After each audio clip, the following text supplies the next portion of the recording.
I don't need it. Put a dress out with a kid. My AP. I always think about bands.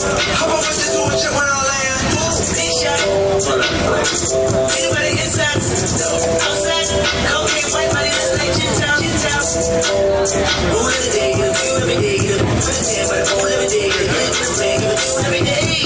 I never sleep, I gotta eat, I gotta dance. I really rap when I get that advance. How can I shop with like silly forehead? I'm talking that top about business again. He wanna laugh when you business again. I want some time from like two sets of twins. Twins, yeah. When you finish, yeah. When I switch, she won't hit, yeah. One of them, one was the flowers, like one of them. Never know, big dog like ours. Oh, nigga, put a cuss out with a kid. Two seasons, you for my AP. You freezing. I always think about bands. How about what you do and shit when I land? Oh, nigga, put a cuss out with a kid. Two seasons, for my AP. You freezing. I always think about bands. How about what you do and shit when I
University of Tampa, home of the resilient, home of the hardworking, home of those that don't settle. Here we have a culture of thinking big, dreaming big, doing big. Now it's the time to fight what we have earned, to defend our ground. Your Spartans take the field ready. Together, we take on the opposition. Together, we triumph. Together, we stand as one. Your Spartans go to battle.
Good afternoon, ladies and gentlemen.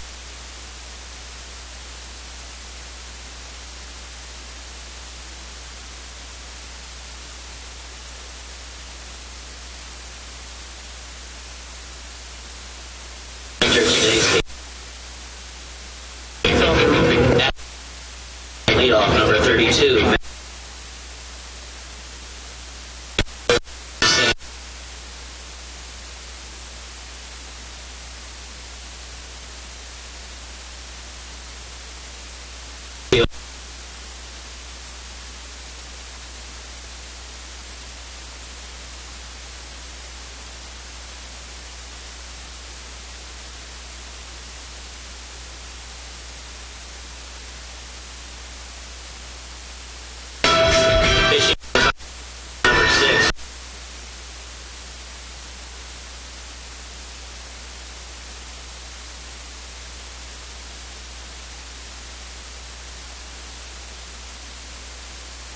Line.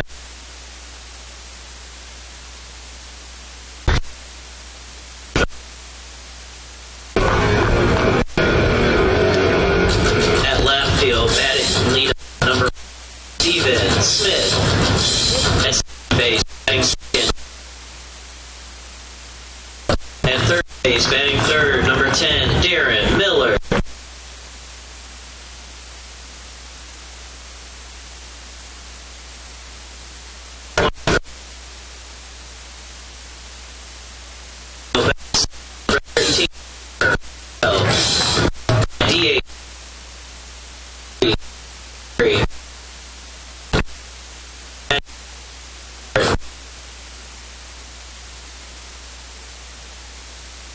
Brandon Galley. 32, Kevin Menzel. Tampa's led by head coach Joe Urso. He is assisted by Sam Miltello, Jose Jimenez, and Scott Nolte. The umpire is Scott Homer, Robert Nunez, and around the bases, Ray Parrish.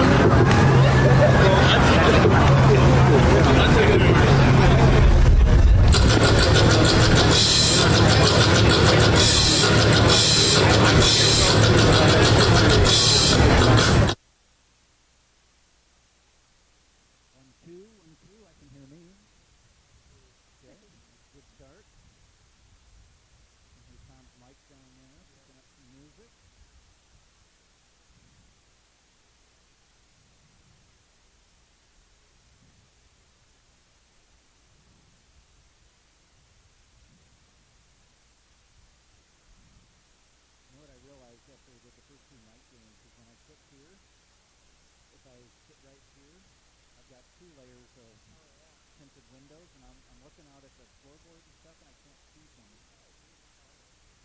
Well, then I'd have it try to, and they slide over a little bit. Like when a couple of those balls went off the wall and stuff, I'm like, it's hard to see anyway.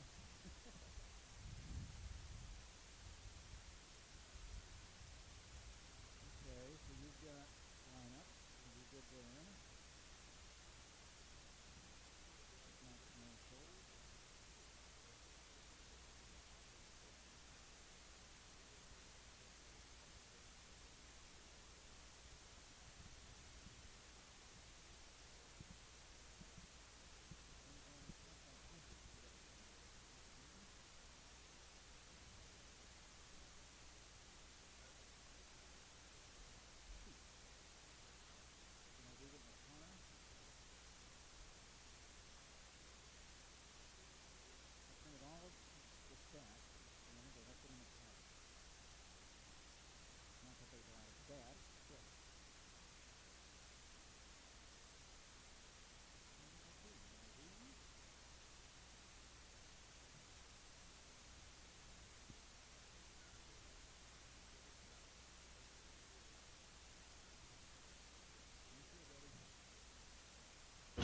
Caitlin Lasser.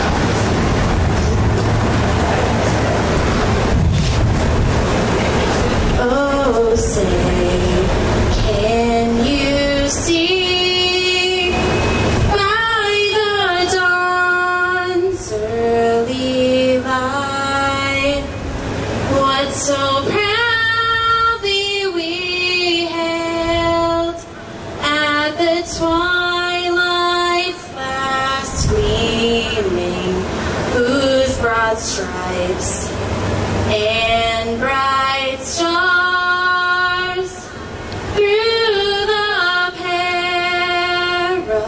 perilous fight o'er the ramparts we watched were so gallantly streaming.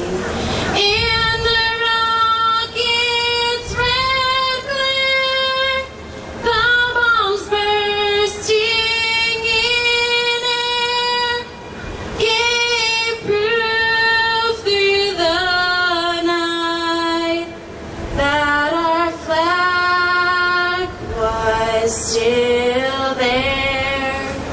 Oh, say does that star-spangled banner yet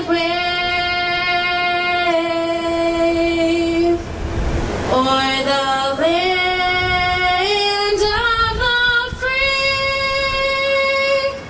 and the home of the brave. Well, that should make you want to play baseball. Yeah. Nice rendition of the national anthem. Hi, everybody. It's Tampa Spartans baseball right here on TampaSpartans.tv and the Sunshine State Conference Digital Network. Tampa taking on the Bentley Falcons, the third game of the series, and it will prove to be the rubber match of the series as Bentley with a 7-6 11-inning win over the Spartans last night. Hi, everybody. Jack Ike along with Casey Scoggins as we have breakfast with the Spartans as an 11 o'clock start. Casey, Spartans could not hold on to a lead and then came back but couldn't pick up the win last night. Yeah, they made a couple mistakes late in the game that ended up being costly to them, and we're going to see if they can bounce back today. Tampa getting ready to take on the Bentley Falcons, and we'll get you the starting lineups for today's game.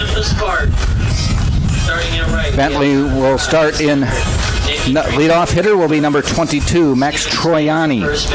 Batting second is the Mike Samko, the second baseman, number 4, coming into the game, hitting 111. Troiani batting an even 1,000. Of course, it's only 2 games into the season. Batting third, number 34, the first baseman, Ryan Berardino, batting 125 on the season. Cleanup hitter, number 5, Brandon Grover, the right fielder, batting 333. Batting fifth, the number 18, the left fielder, Luke Figuera, a 286 hitter on the season. Batting sixth, number 17, Chris Hopkins, the shortstop, still looking for that first hit of the year.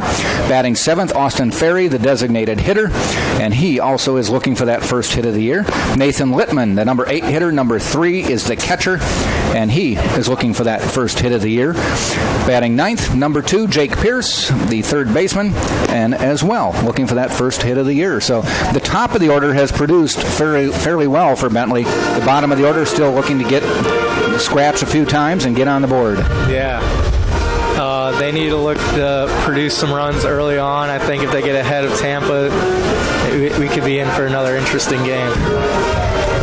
Spartans defensively will have Kevin Pimentel on the mound, and he is a transfer from the University of Miami, where Sam Militello says he was mostly their bullpen pitcher, and they're saying that he will get the chance to see if he can become one of the 3 starting pitchers for the Spartans this year, though they're probably going to be auditioning quite a few because they think their pitching staff is pretty solid this year. Yeah, they're pretty deep. Like we said earlier, hopefully everyone can stay healthy, and if that happens, it's going to be interesting to see how far they can go. Of course, as far as health goes, the Spartans did learn after the first game, after the first, 3 innings, that Richie Rivera will be out for about a month as he broke his thumb sliding into first base on a bunt attempt on the first game Friday night. Setting the defensive alignment for the Spartans, they will have Pimentel on the mound. Danny Servin will be behind the plate. Harrison Bragg at first base. Drew Earhart is going to be the second baseman. Darren Miller at shortstop. At third base, I should say.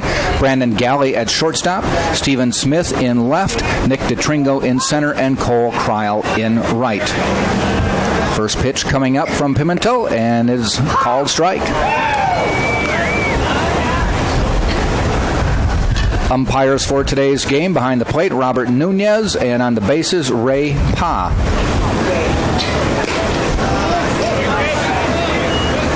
One ball, one strike. Bentley winning yesterday's game 7-6 in 11 innings. Spartans won Friday night 5-0. Swing and a miss. In the history of these two teams now, Tampa has won 19 times, Bentley 2. And we couldn't remember the last time. We have not. You don't remember ever playing in a game and losing to Bentley, so it's been a number of years. I think 2013 was the last time. Okay.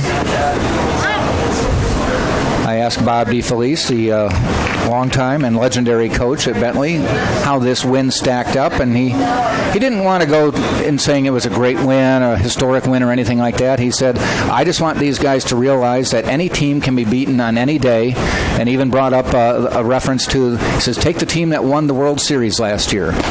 They lost 65 games, so they're not going to win them all, and you might lose to the team that's in last place. Yeah, baseball's a different sport. Yes, that's why baseball's a great game. Anyone can be beat on any given day. As we saw yesterday, I mean, teams always come into Tampa looking to get away with a win or two, and if they get that win, they're pretty satisfied. Yeah, and he said if you want to know why teams can win no matter what level, or who's on first, who's in last, he said you look to the mound.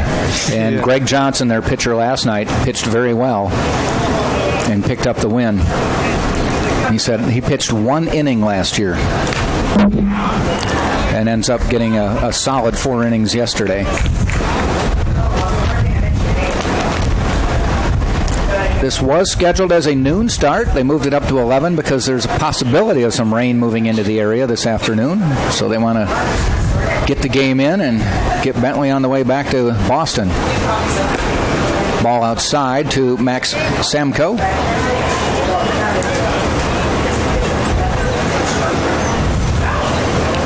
Samko with a big 3-run triple yesterday that gave Bentley a 6-3 lead in that game. Foul back.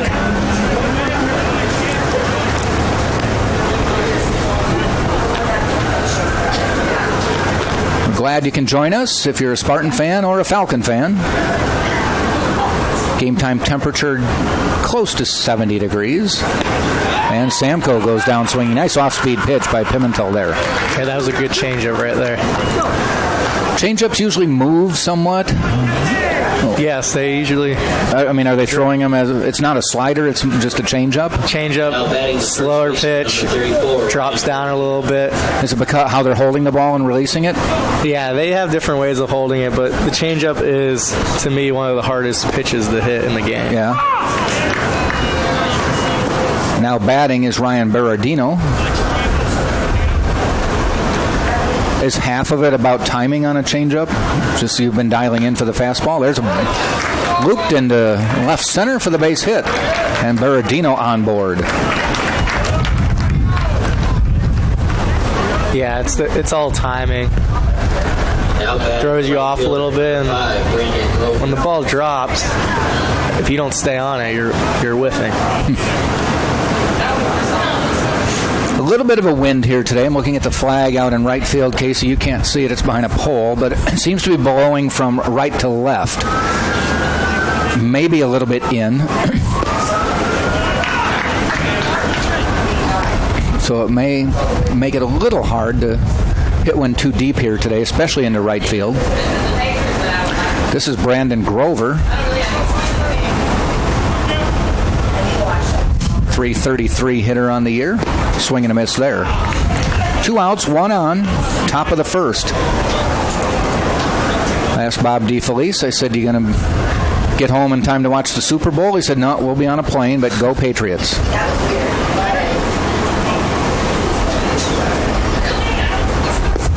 Ball outside.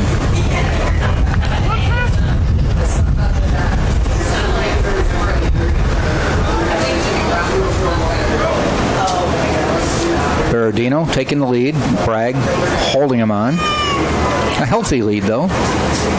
And the pitch. Swing and a miss. Inning is over. Pimentel with a couple strikeouts in the first inning. Gave up a base hit, but no damage, no runs. 1 hit, no errors. 1 man left. We played half an inning. And it is Bentley nothing, Tampa coming to bat. You're watching right here on the Sunshine State Digital Network.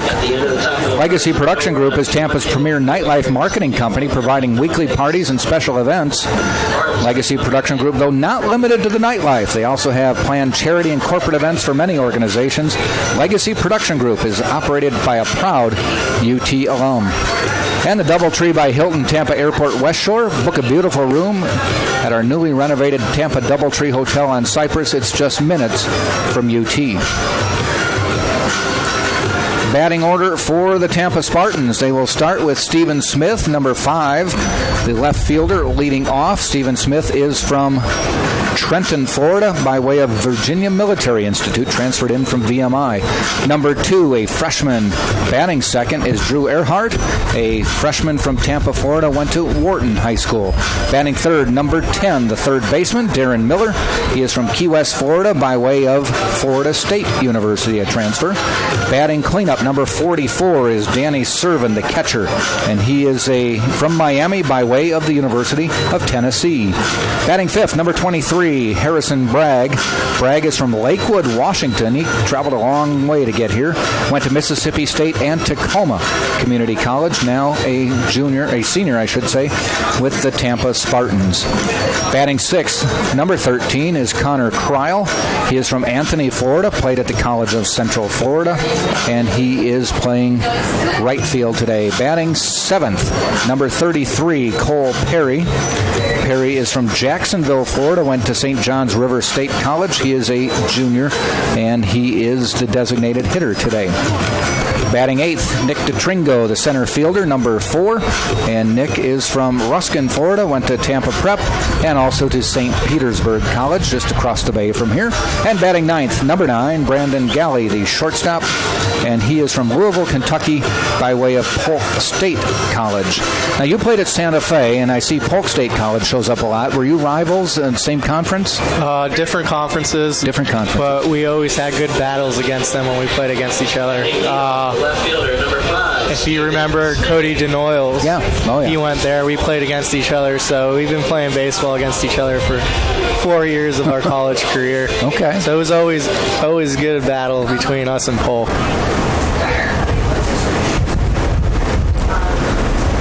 Rory on the mound. First pitch to Stephen Smith is a ball. You know, when I talked to Joe Urso about a week ago at one of the practices, and he was mentioning how he really likes junior college players, because he said you would not believe how strong the junior college competition is in the state of Florida. And he said, we're getting top-notch players. And he said some of these players coming from the junior college are more prepared than players coming down from the D1 level. Yeah. I mean, you're playing all the time because you're the star at the junior college, so you're getting a lot of reps against good competition. Yeah, so I mean, you get a lot of guys that go junior college to see if they can get drafted out of there instead of going to a 4-year school and waiting a couple of years. And I mean, I think a lot of people overlook it because they're all set on going D1. Right. But they forget that it's easy to get. It's a ground ball, Smith. Nice. Smith. He is on fire to start the season. Smith came in hitting .455. That is now 6 hits, 12 at bats. So I'll do the math. I went to a public school. That's a 500 average. Yeah, everyone gets lost in Division I. So big, and they don't realize that junior college is a good stepping stone, if anything, to get to a 4-year school, especially if you get a lot of playing time. And not to mention, you can mess around and have a great year and get drafted, as in. Nice little bunt. It's going to be a tough play by Pierce to throw. Gets him. Moves the runner. Almost succeeded in bunting for a hit as well, and that was Earhart.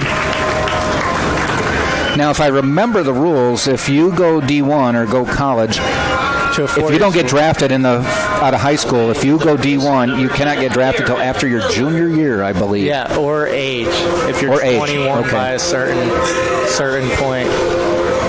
But I went the JUCO route, and I think it's a great stepping stone. And a lot of people, I think, need to learn that and get it through their head that could be a better way. It's a viable option. Yeah. Huh? Yeah. Not only to get where you want to be, but if your goal is to play pro ball, that's a great stepping stone, especially if you go to a great school like Santa Fe or Polk or one of those top-tier programs. Their coaching staff prepares you well, not only for pro ball, but also for a four-year level. No restriction, though, if you're a junior college, you could get drafted out of the JUCO. Smith on second. Ball gets away. That'll advance the runner. Darren Miller just kind of lifted up the arms, and that one sailed under. Runner on third with one out. Miller at the plate now for the Spartans. A .300 hitter right now. 3 hits, 10 at bats.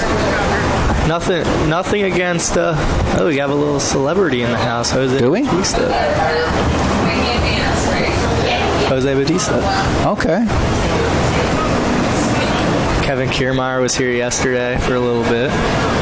It's always nice to see the pros coming out to support. Yeah, that's what's great about University of Tampa. You have a lot of pro guys that hang around the program, and that's, as a player, that's cool because you get to see how they get prepared for the season.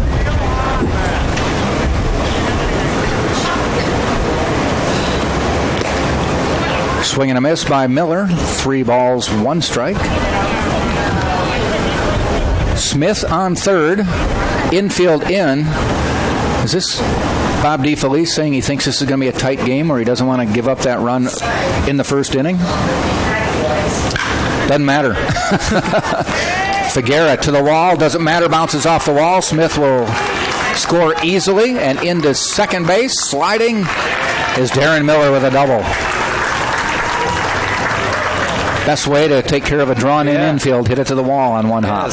When the infield's in, you want to look for something a little up in the zone where you can drive it to the outfield. If anything, a sac fly works, but Darren Miller didn't need that. He can just hit it over the outfielder's head.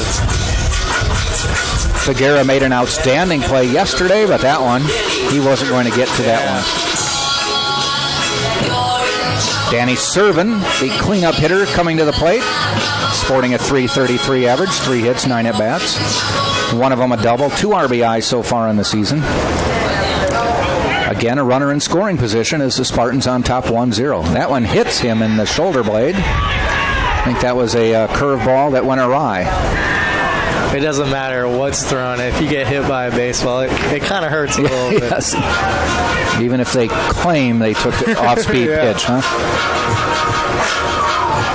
I'm always amazed, and I suppose it's just the nature of the person, how many people are just willing to stand in there and just sort of turn a little bit and take the pass. More people in college stay in there, but when you get to pro ball, you're not really staying. That's in your there. livelihood now. Yeah.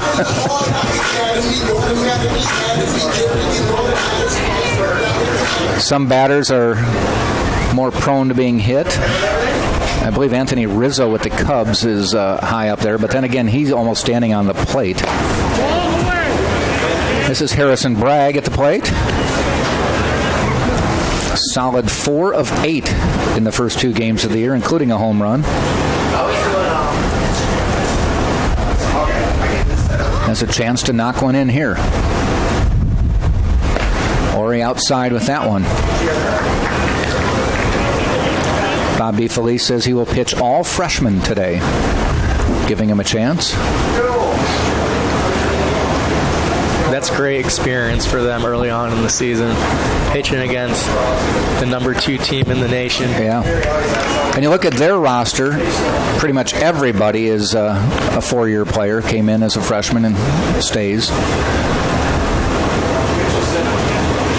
Whereas the Tampa roster, at least half came from somewhere else. Probably more than half.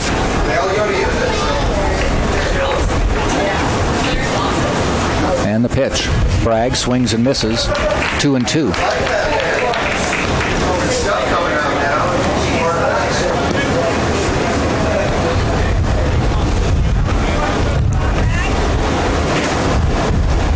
Miller on second, Servin on first. 2-2 count. Just 1 out here in the first. Spartans have put a run across already and lead 1-0. And Bragg kind of frozen on that one. Goes down on a called strike. Now batting the right fielder, number 13, Connor Cryle. Connor Cryle to the plate for Tampa.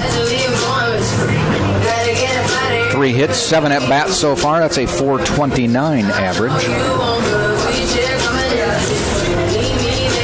Last year's Spartan team had a .338 batting average, and that's pretty typical, isn't it, to have a team batting average that high?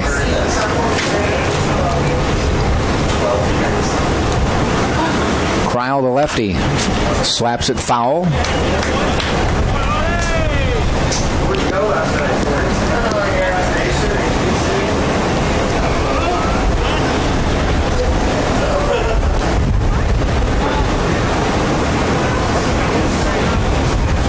Ori looks in, gets the sign.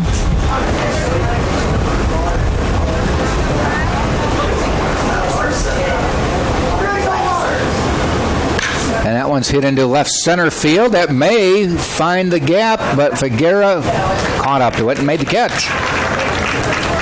Pretty good range by Figuera there. Ends the inning. Spartans do pick up 1 run on 2 hits.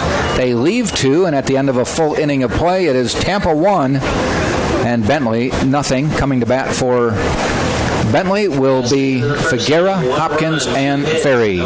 You're watching this game right here on TampaSpartans.tv. Krispy Kreme for generations. Krispy Kreme has been serving delicious donuts and coffee. Visit our nearest Krispy Kreme on West Kennedy. Krispy Kreme serving hot donuts now. Bet you they got some business this morning with the early baseball game. Oh, yeah. The Outpost, located at the edge of campus right on Kennedy. The Outpost offers an affordable classic menu. If you are a loyal Tampa Spartan fan, come post up at the Outpost. Pimentel back on the mound for the Spartans.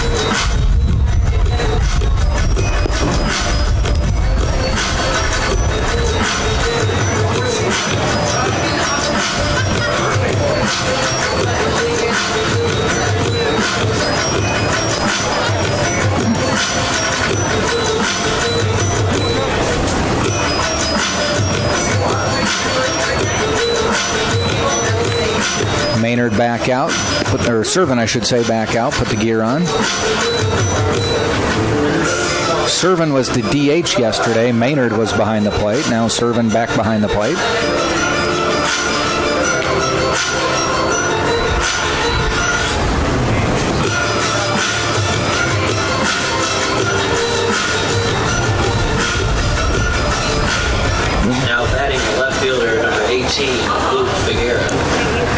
Figuera leading off this inning. 286 average on the year, 2 hits, 7 at-bats. First pitch from Pimentel. A little bit high, ball 1.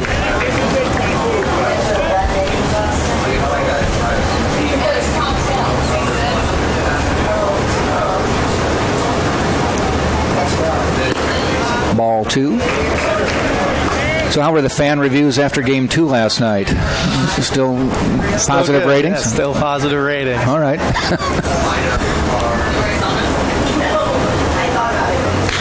Popped up, heading out towards center. DeTringo backs up a little bit, camps, and makes the catch.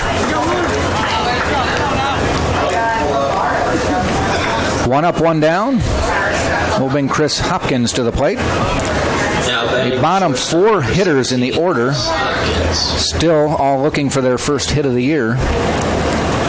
Hopkins 0 for 7, Ferry who's up next 0 for 6, Littman 0 for 3, and Jake Pierce 0 for 6. Ground ball heading out to Earhart. Takes a nice roll for him, and he throws to Bragg for the out. 2 up, 2 down.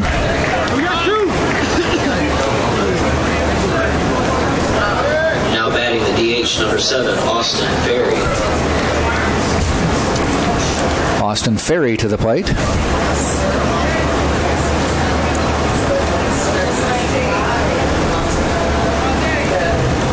And the pitch fouled off.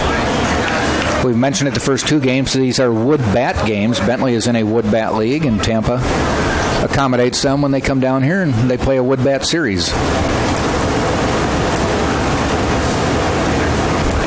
Ball in the dirt. The only other time Tampa will play with wood bats this year is in about 2.5 weeks, 3 weeks, against the Philadelphia Phillies in Clearwater to open up spring training.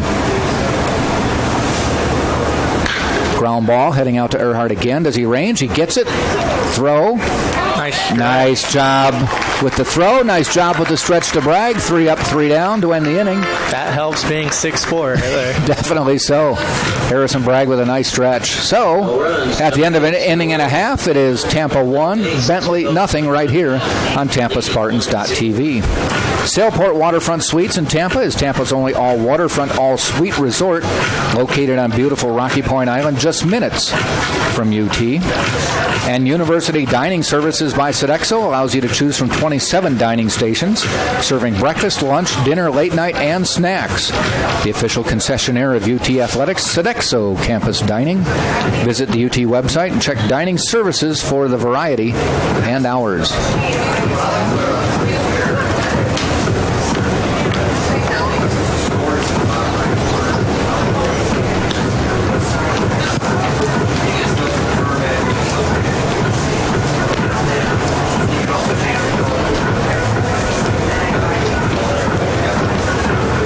Spartans will send up Perry, DeTringo, and Galley, the 7, 8, 9 hitters.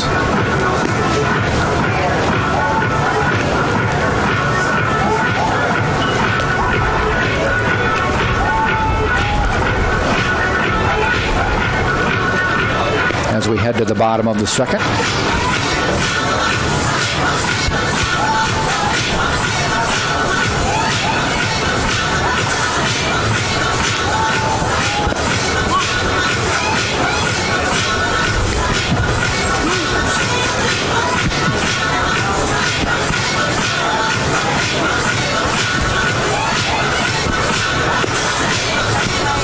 Throw down to second.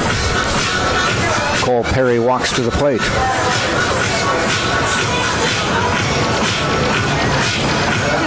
So here's a player from St. John's River State College. Who was in your conference? They were in our conference. They were probably our rival. Really? When I was at Santa Fe, they always went back and forth for the conference title.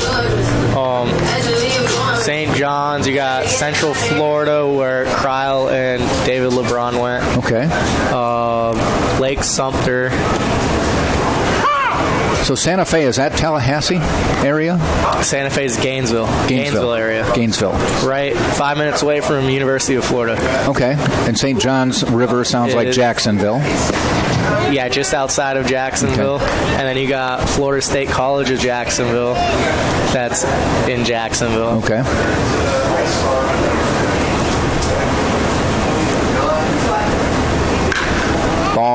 fouled, giving chase down toward the Bentley bullpen, and just gets out of the reach of Berardino. And then Seminole State College in Orlando. Okay. Are they pretty much all pretty good teams? Pretty much, yeah. Yeah. Good competition up and down. Santa Fe's off to a great start this year. Are they well into the season? First weekend or they're about second weekend? 5 games into the season. Okay. Do you play similar schedules, Friday, Saturday, Sunday, or something like that? Usually like...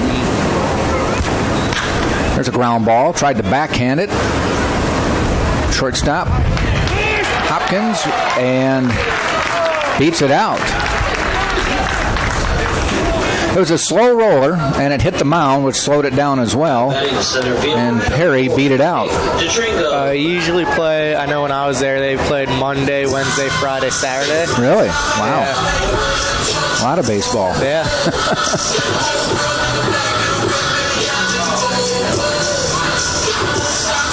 So there's a couple different conferences in the state of Florida? Oh, yeah, there's probably, you got the Panhandle Conference. Okay. Santa Fe's conference, and then there's a conference down in South Florida. The Miami area. Bunt foul. Nick DeTringo at the plate for the Spartans. And then also a conference over here in the Tampa area with Hillsborough, Polk, St. Petersburg, St. Pete, South Florida. Okay. DeTringo, a 200 hitter on the season. 1 hit, 5 at bats.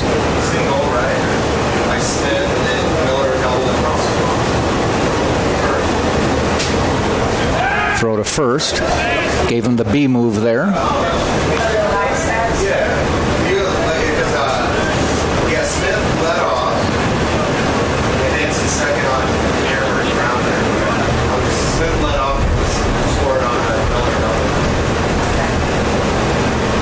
The pitch. Hit out into center field, giving chase Toriani, and he makes the catch. And it chases Perry back to first.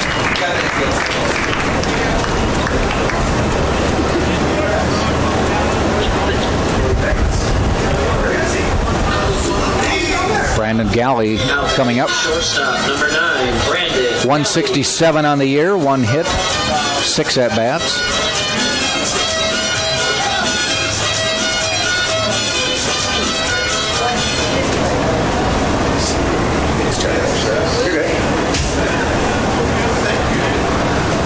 Ori looks over at first and goes to first.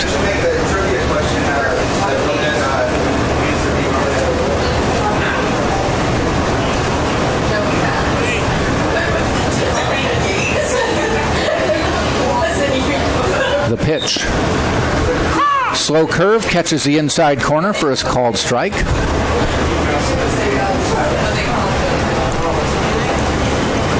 Top of the order, Stephen Smith on deck.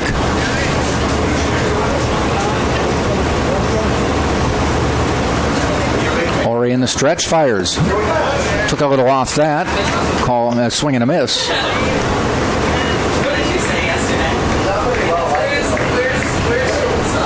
The nice thing about day games when we broadcast, you get to see the skyline of downtown Tampa in the distance. Hillsborough River separating downtown Tampa from the campus here. Swing and a miss there. And down swinging for the second out. Now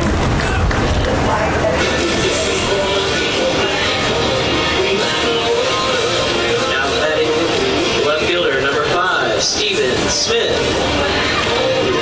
Last weekend was a crazy weekend down here. Gasparilla. Oh, yeah, Gasparilla and the NHL. And the NHL All-Star game. NHL All-Star game. Yeah. Just on the river and across the river. Smith fouls it off. Gasparilla is a pirate festival. Tampa's national holiday. Honoring the pirate legacy. Obviously, the football team is called the Buccaneers, so there's a history of piracy around here from the 100 years ago or more. So they have a big festival, a parade. They invade the city. Looped out into left field. Is it going to stay fair? Yes, it does, but right into the hands of Figuera. Stayed up as well for the easy out, so the Spartans get a base runner. They get a hit, but leave them on first. So we played 2 full innings. It is Tampa 1, Bentley nothing. Up for Bentley will be Littman, Pierce, and Troiani as we go to the top of the third. You're watching right here on TampaSpartans.tv. Give it up to the Spartan team physicians of Florida Orthopedic Institute. Florida's largest orthopedic group is Florida Orthopedic. Dr. Selman and Gasser and their sports medicine team keep our players active and safe on and off the field with their ortho urgent care just minutes away in South Tampa. And the Godfrey Hotel, formerly Bay Harbor, is located at 7700 West Courtney Campbell Causeway in Tampa. Offers a special rate to all UT supporters and guests. The Godfrey Hotel and Cabanas on the Courtney Campbell Causeway. We drove right by there today.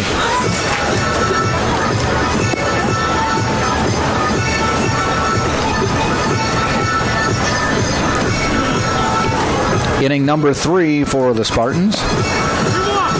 Pimentel on the mound. Tampa will hit the road next week up at Georgia College in Milledgeville, Georgia. They'll play Friday, Saturday, Sunday. And the week after that, we'll stay on the road. They'll go to Pensacola. 3 games against 3 different teams. They'll play West Florida, Spring Hill, and Palm Beach Atlantic. And then one more road game on February 22nd, a Thursday. And they will go to Clearwater, just down the road a little bit, to play the Philadelphia Phillies in the official opening of spring training. Now batting the catcher, number 3, Nathan. We will have that game for you as well. That's always a fun game. Yeah.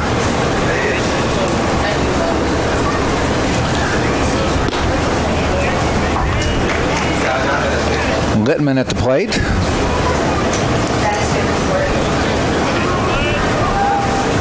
Catching today. Pops it up. Spartans will have a play. Ranging back and giving ground is Galley, who moves away for DeTringo to make the catch. It was a long run for Nick. Yeah, good Came play. and got it anyway. Always want a center fielder that's aggressive. Now batting the third baseman, number 2, Jake Pierce. Number 9 hitter Jake Pierce to the plate.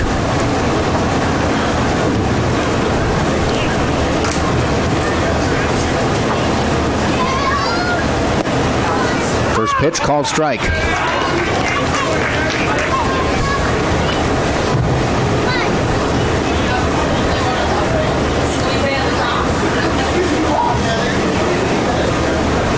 Outside, 1-1.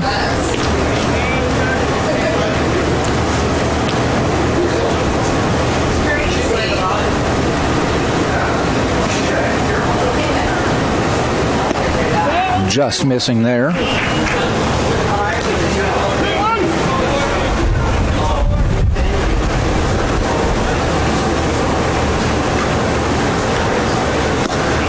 Missing way outside there. 3-1.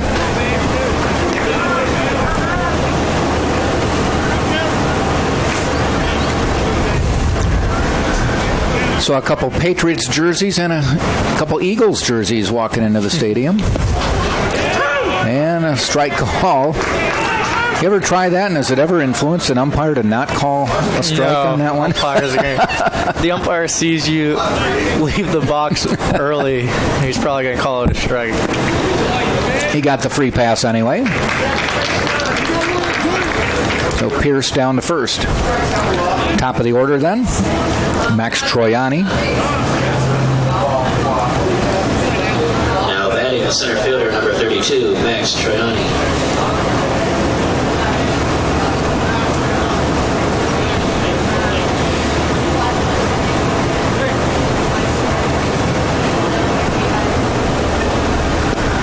Little curveball, call strike.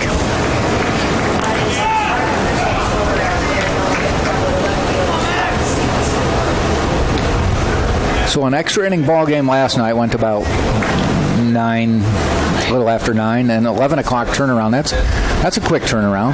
Yeah, that is. Bragg gives chase. Ball falls over near the screen for a foul ball.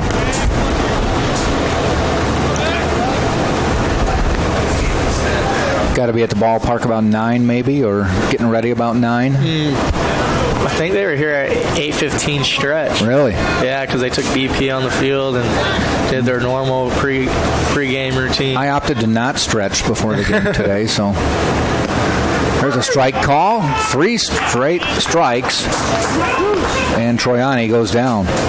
2 outs now, man on first.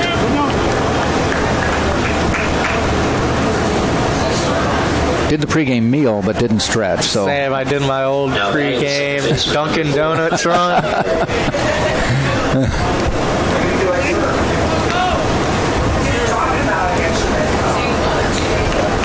throw to first. Mike Samko struck out his first time up.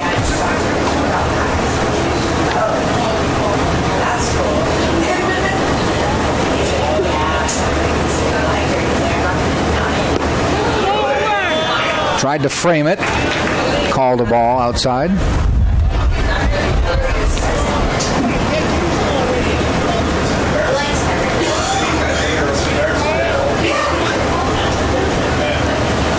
The pitch, high, ball 2.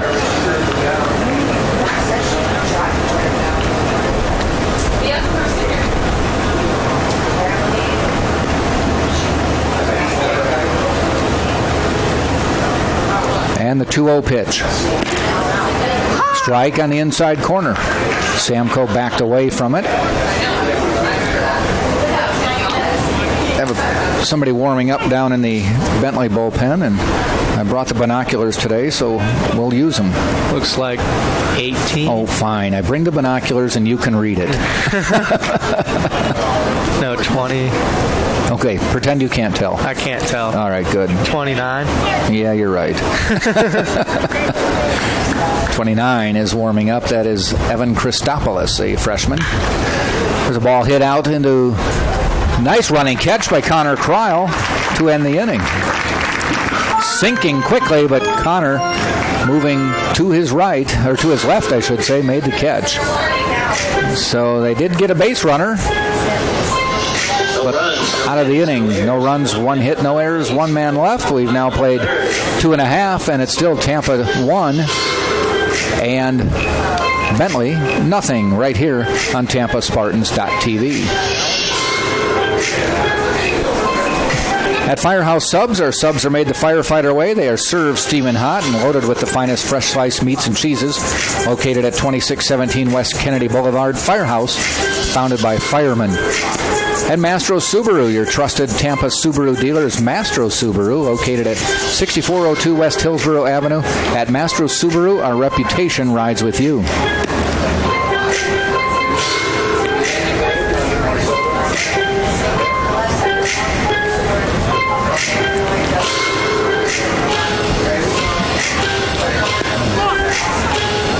Ronald Ory back on the mound for inning number 3. Spartans will send up Earhart, Miller, Servin.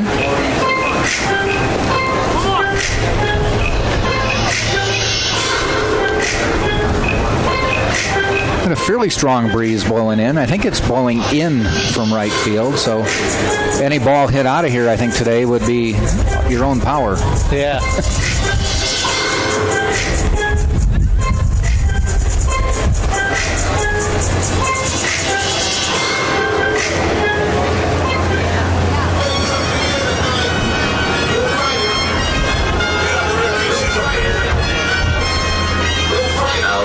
Second baseman, number 2, Drew Earhart. Earhart grounded to short. Now, they called it a G6. I thought he bunted to the third baseman and almost beat it out. They've got G6 listed here. That should be a sacrifice. Wasn't it? Yeah. And it wasn't to the shortstop either. But he fouls out here to Berardino. Yeah, certainly wasn't a ground out to the shortstop. No. It was a bunt that the Third baseman fielded. Anyway, he's 0 for 2 with the foul out there. Darren Miller to the plate. Doubled his first time up. Drove in Stephen Smith with the lone run of the game.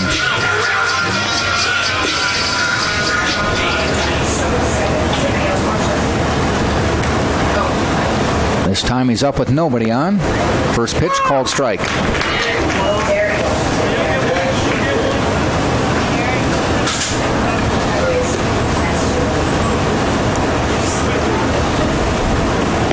Ball outside.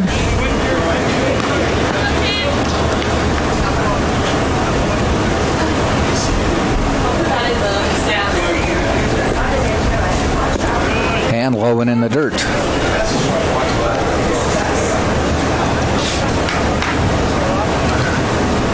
So the big leagues will be reporting in about a week.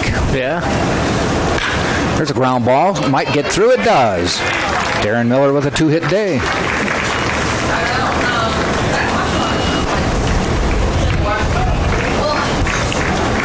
So I believe when you guys play the Phillies have only been in camp about a week. Yeah, Get that first play, game I in. believe the 22nd? Yeah. Taking the catcher, number 44. Yeah, I think a lot of the position players report the 16th. Okay. Talking to Kiermaier, I remember, I think that's what he said, the 15th Okay. or 16th is when he heads So about a down. week ahead of the Yeah. first game.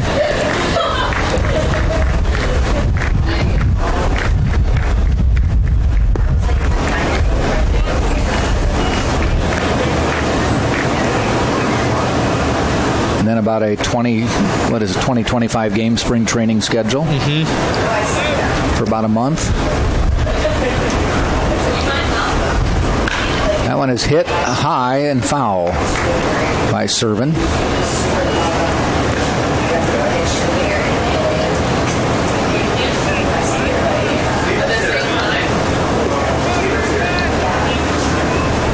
It's always fun to see everybody down here following their spring training team. I'd go to more games, but the tickets are not cheap. Yeah, they're not. And I asked somebody one time, I said, how can you charge $25 to $50 for a ticket to a spring training game? And they said they're not really interested in attracting you. They know that when people come down to watch their team, they bring their money with them. Yeah. So they're not really looking for the guy who's living down here who just wants to go see a game. It's ground ball foul. What we like to do is go to the minor league games because those are reasonable tickets and good competition. They are. Especially in the Florida State League. Yes. Yep. The Dunedin Blue Jays, the Phillies are in Clearwater, the Yankees are not too far from here in Tampa. I think the Tigers are in Lakeland. A couple teams down in the Sarasota area. There's one hit out into center field. Giving chase is Troiani, and he comes in and makes the catch. 2 down now.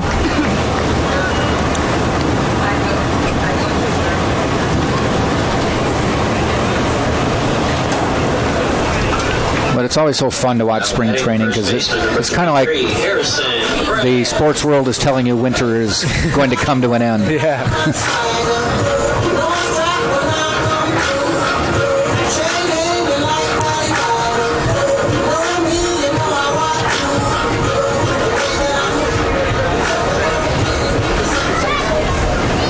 Harrison Bragg at the plate.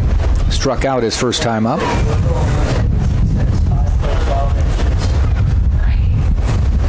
Ball inside.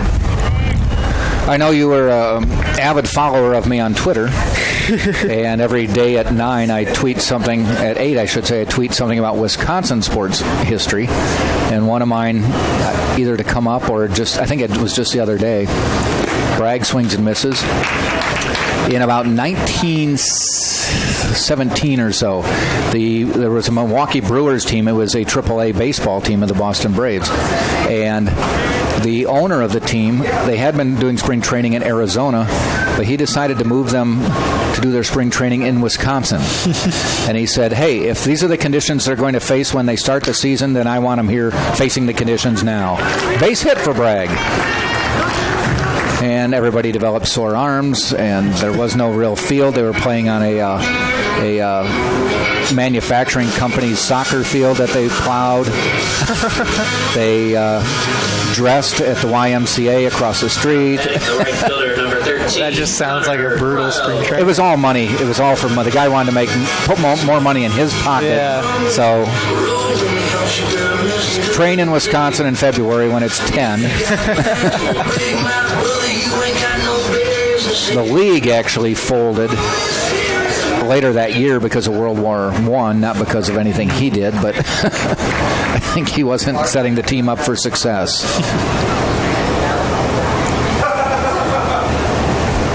Connor Kryl to the plate for the Spartans. He flew out to left field last time up. Has a called strike here.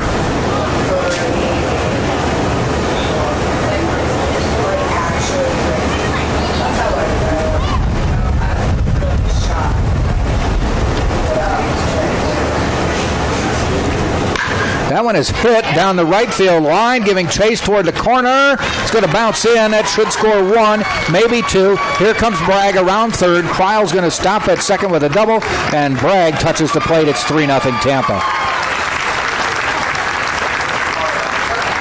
A 2-run double by Connor Kryl, and he scores Bragg and Miller and gives the Spartans a 3-0 lead. One hop to the wall. Square that one up pretty well. Yeah. That's what he can do, especially with the inside pitches. Now batting the DH, number 33, Cole Perry. That'll bring Cole Perry to the plate. He singled last time up.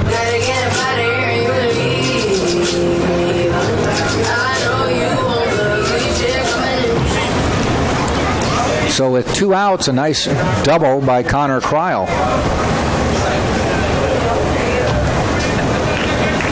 The pitch. Low. Kryl now with 4 RBI on the year.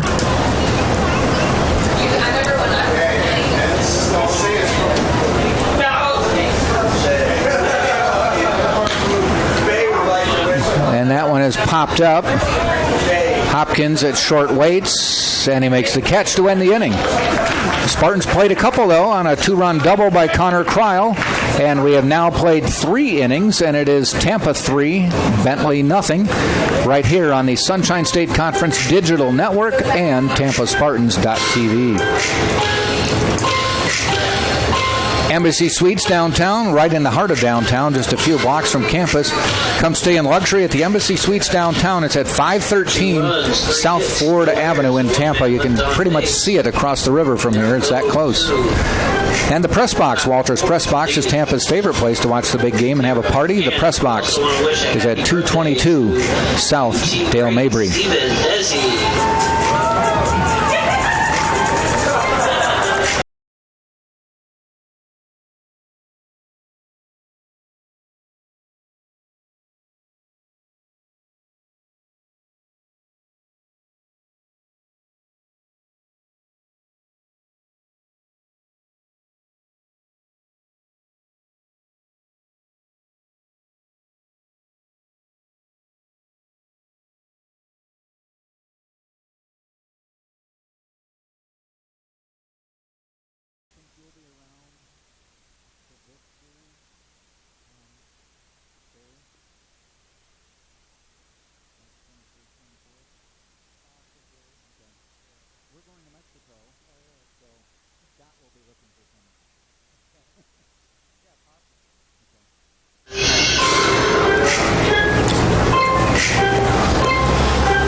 Leading off for Bentley is Ryan Berardino. He had a base hit his last time up. The one hit so far for Barry as we go to the 4th. Pimentel with the ball a little bit low.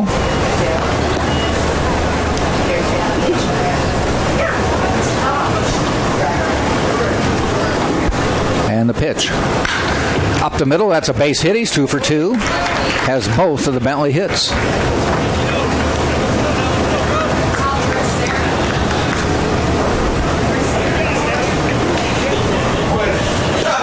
bring Brandon Grover to the plate.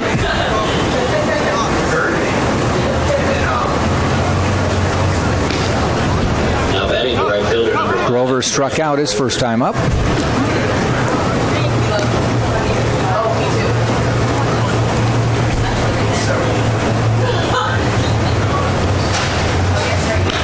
Check swing, fielded by Bragg. He's going to go and get the force at second. No return throw, but they get the lead runner. Nice play by Bragg to Galley.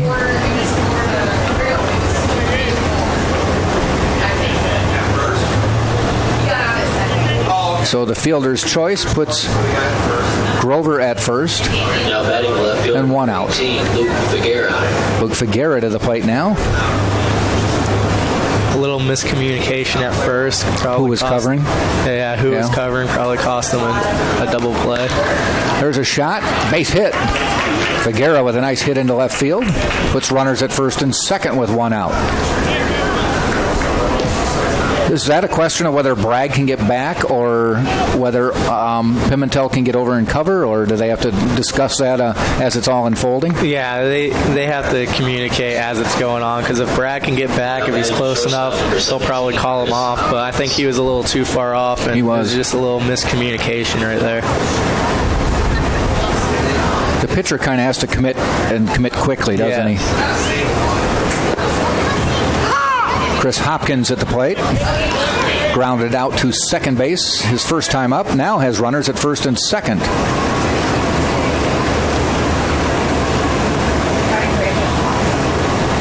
You've probably never noticed this, but look out in the track.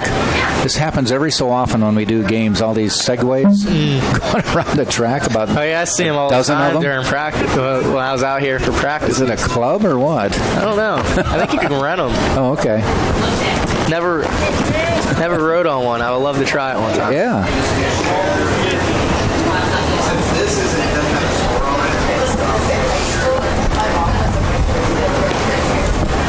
Hopkins waits the pitch. Inside, he swings anyway and goes down swinging for the first out.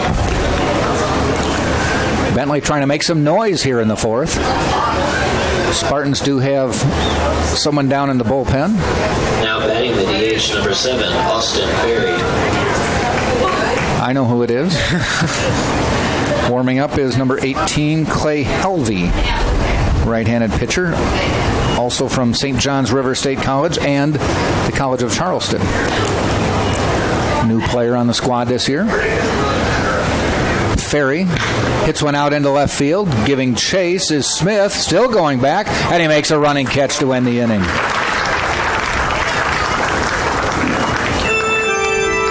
Good range by Smith right there. He stayed with it and caught it in stride. So, 2 hits in the inning, but no damage. And we've now played 3.5, and it is still Tampa 3, Bentley nothing. Spartans will send up Detringo, Galley, and Smith in the bottom of the fourth. You're watching right here on TampaSpartans.tv.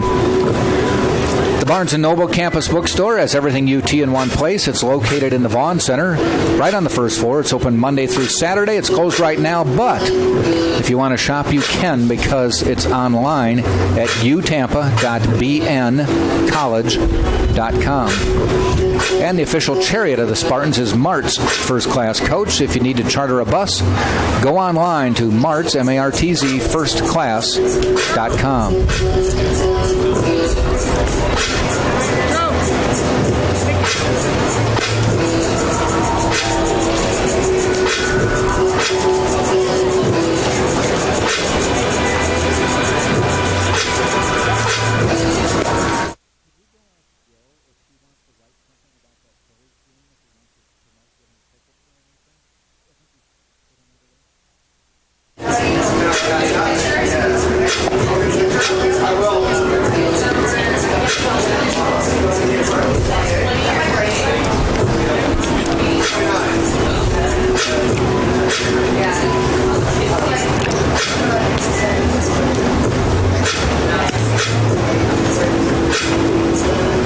New pitcher for Bentley will be Evan Christopoulos, a freshman from Andover, Massachusetts.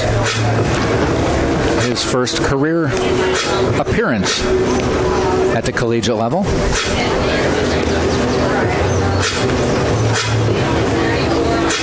So the book is closed. Book is closed on Ronald Ory. 3 full innings, 6 hits, 3 runs, all of them earned. He struck out 2, did not walk anyone, and threw 47 pitches.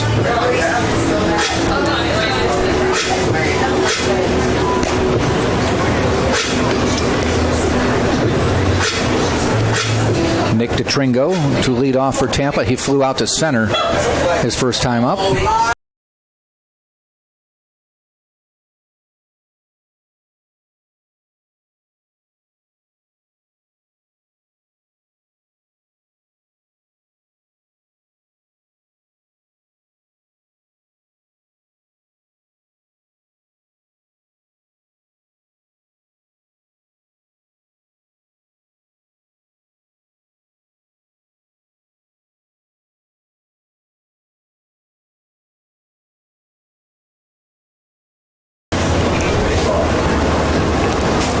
Christopoulos gets set to throw to DeTringo. And the pitch. Right up the middle. Hopkins fields it, though, and tosses across in time for the out. He's put good wood on the ball this week, and he just hasn't found a hole yet. Hasn't gotten rewarded. Yeah. Now batting the shortstop. That's the game of baseball right there. Yeah. Usually the hard ones get caught, and the soft ones don't. Brandon Galley with quite the impressive walk-up music there, huh? Little salsa music.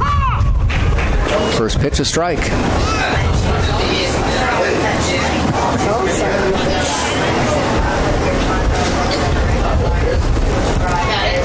Ball outside.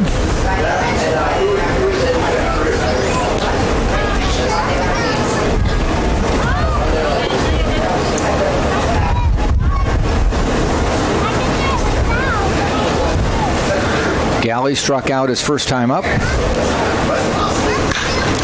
And just foul. Ooh, I thought that might have hit the line. Yeah. Notice Jake Pierce didn't argue. Yeah, didn't miss my bunt. No.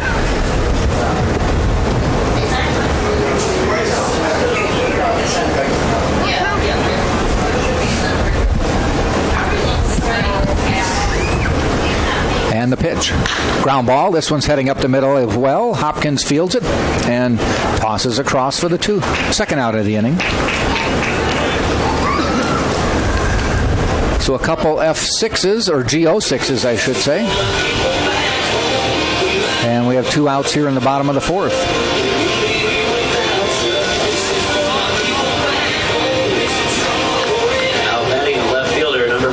Stephen Smith brings up the Spartan leadoff hitter Stephen Smith, who has a base hit and flew out to left field.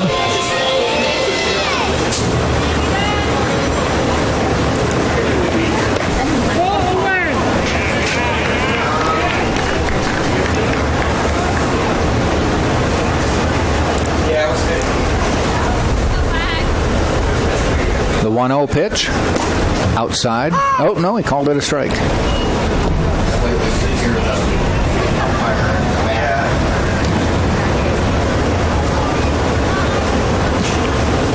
1-1 pitch.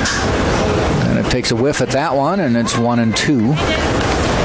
When you know the umpire's calling that, you kind of have to swing at it. Yeah, put it right back in the same spot. Yeah. Didn't like it the first time.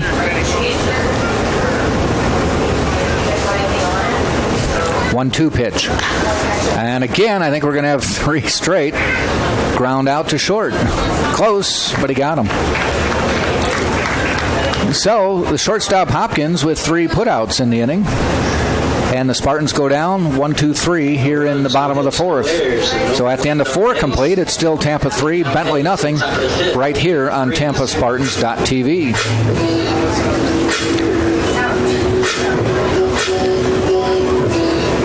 For generations, Krispy Kreme has been serving delicious donuts and coffee. Visit our nearest Krispy Kreme on West Kennedy. Krispy Kreme serving hot donuts now.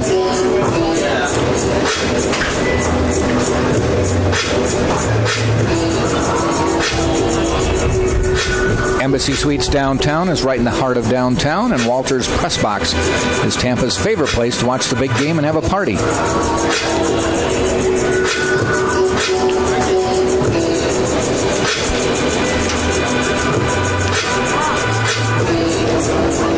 New pitcher for the Spartans is number 18. And that is Clay Helvey, a junior transferring in from the College of Charleston. 6'3", 180 pounds, 190 pounds. Throws right, bats right.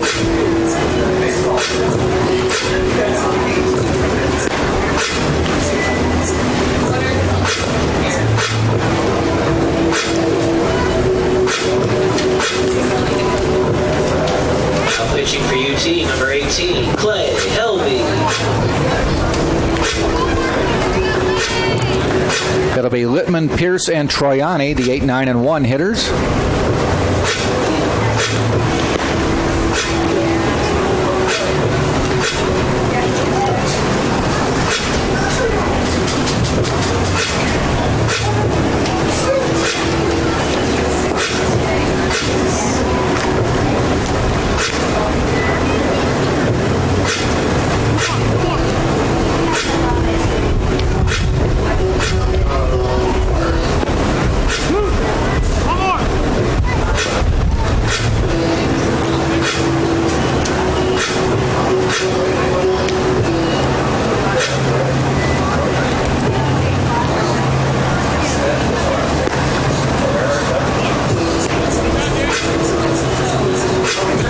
Littman will lead off. Flew out to center field his first time up.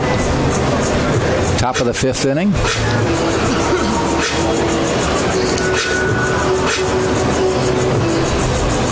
Serving out to talk to Helvey.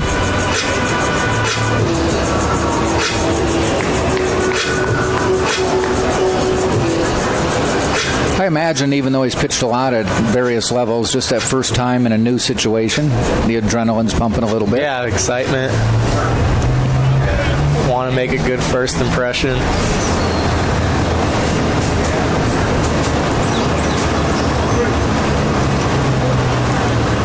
So Helvey to Littman. And he starts him out right down the middle with a fastball, strike one.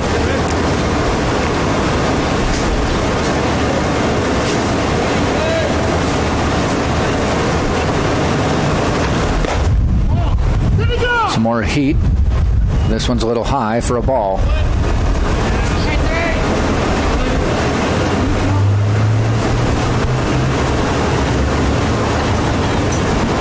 One. Again high, ball 2.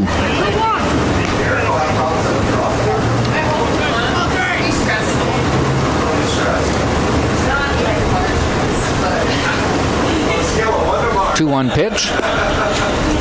Catches the corner, 2-2.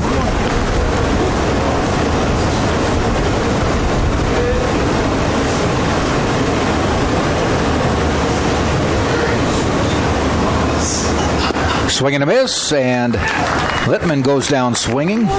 First out of the inning. 1 up, 1 down will bring Jake Pierce to the plate. Now batting the third baseman, number 2, Jake Pierce.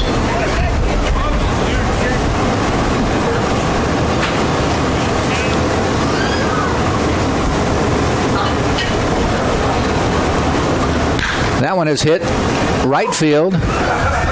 Connor Kreil has it in his sights and makes the catch for 2 out. That one got up there, and Kreil just had to wait for it to come to earth. So 2 up, 2 down, and Troiani to the plate. Now batting the center fielder, Max Troiani.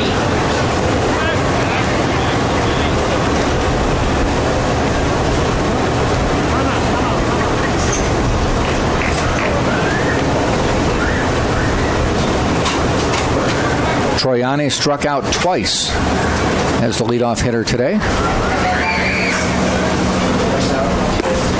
First pitch ball a little bit high.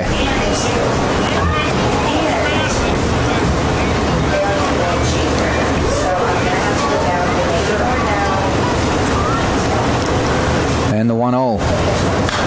Foul fouls it off.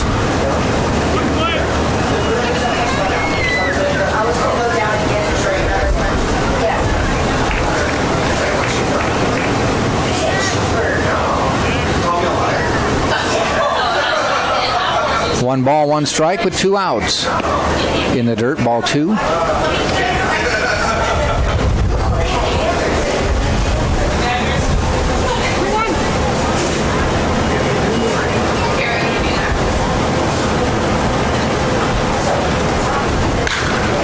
Ball hit out down the right field line. Kryle gives chase. Does he have room?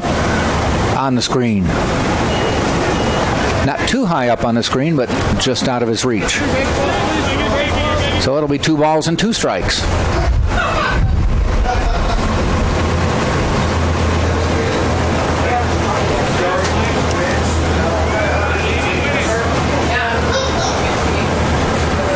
So Helvey will throw again to Troiani.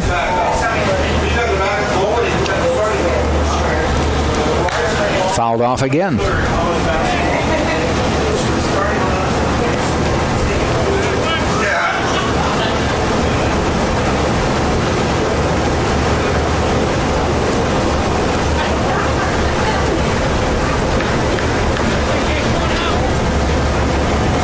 Spartans lead 3-0.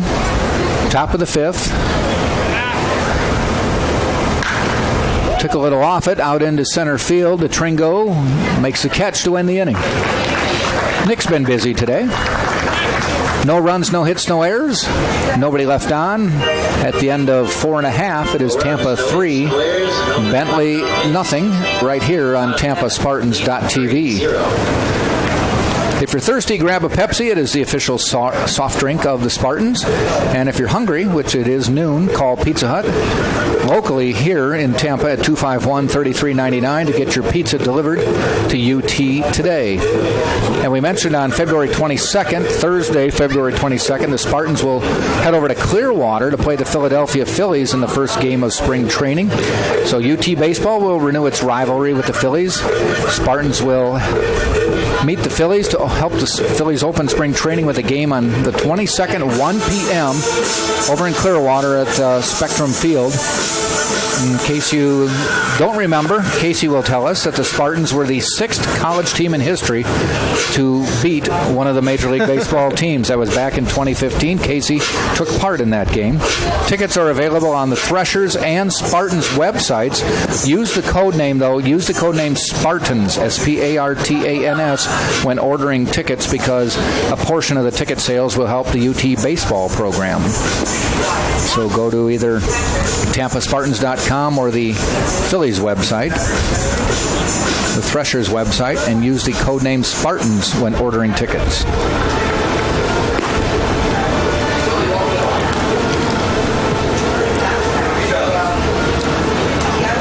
Tampa will send up Earhart, Miller, and Servin. Good.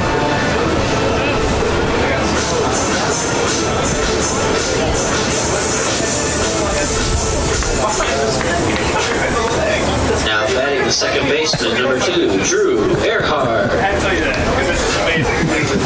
Still getting it like Anthony came up here to tell us he's a casualty. He's a casualty today. He got hit by a foul ball. Foul ball, or I think Bullpen ball? Bullpen ball, yeah. Not too often the coaches have to ice down body parts during the game. So Drew Earhart at the plate. He is grounded out and fouled out. Though we think his first one should have been a sacrifice.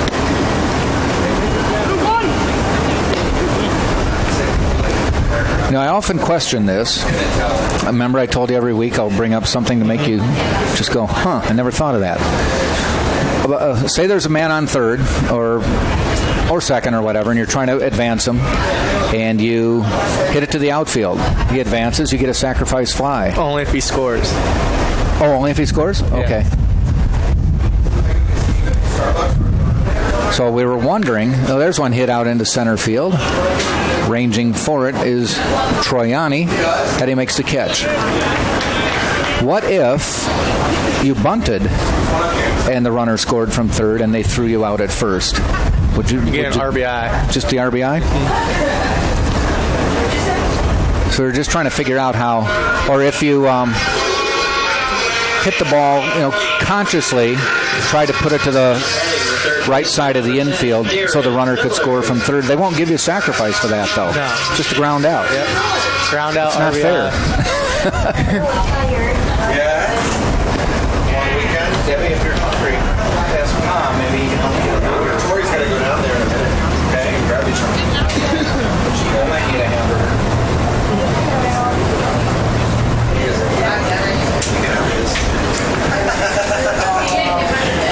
Darren Miller, Hit by the pitch. hit by the pitch, which will bring up Servin to the plate. Want some homework? Taking a little bit of time to take all the armor off and the batting gloves. Jose Jimenez gets, if you have a big inning and a lot of runners get on, he is just loaded down with gear at the end of the inning, isn't he? Yeah. His arms and legs. Loaded up with the Evo shield. They all give him all the stuff when they take it off. Servin at the plate, he was hit by a pitch his first time up. Flew out to center field his last time up. Right here talking up and home.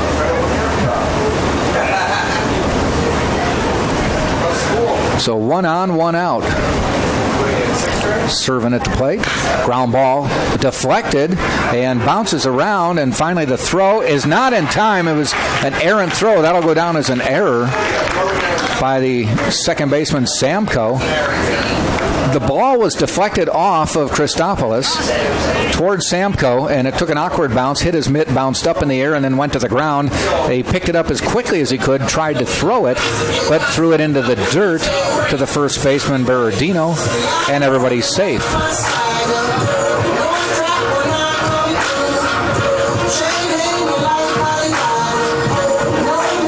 So Harrison Bragg will come to the plate with runners at first and second and just 1 out.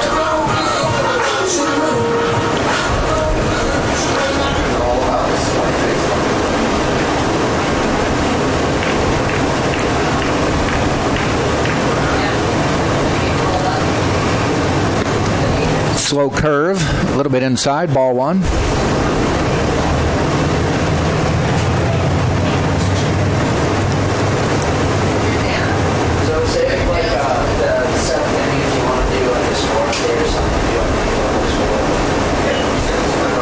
Bragg fouls that one back.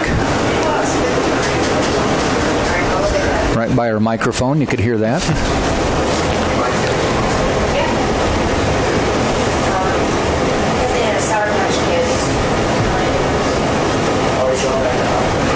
One and one then to Bragg. Spartans with a run in the first, 2 in the third, and that's where we stand, 3-0.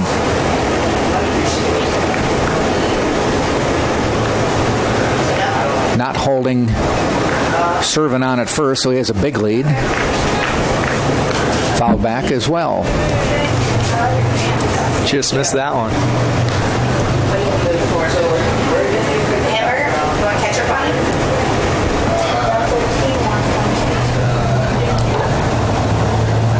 Go down there with her if you want. I'll carry it.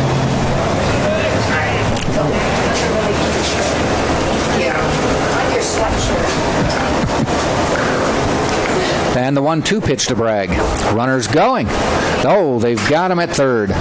Saw it coming, and Christopoulos was able to step off the bag and make the step off the rubber and make the throw to third. And they got Miller. Assume he was going as instructed. I think he had a straight steal on that, and when a pitcher does an inside move, sometimes it's hard to shut it down, and you just got to commit. Not too often you see that, though. No. But Christopoulos had time to step off the rubber and make the throw. And Bragg, on a drop third strike, he's going to try to run to first. The throw gets him anyway. And so what might have been a promising inning goes down quickly in the bottom of the fifth. Spartans do pick up a base hit and a hit batter Leave one on. We've now played 5, and it is still Tampa 3 and Bentley nothing right here on TampaSpartans.tv. No hits, 1 error, 1 man left on base. Courtyard by Marriott is simply refreshing, located at 3805 West Cypress, an official host hotel of University of Tampa Athletics. And Jersey Mike's a sub above with the nearest location at 2121 West Kennedy in Tampa. Jersey Mike's a sub above.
Top of the 6th inning we go. Samko will lead off.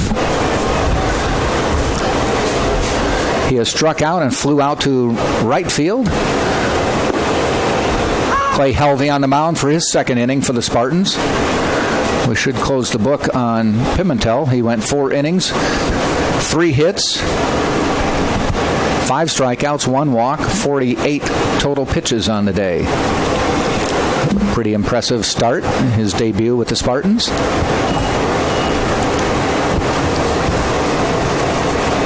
Yeah, he was probably on a pitch limit.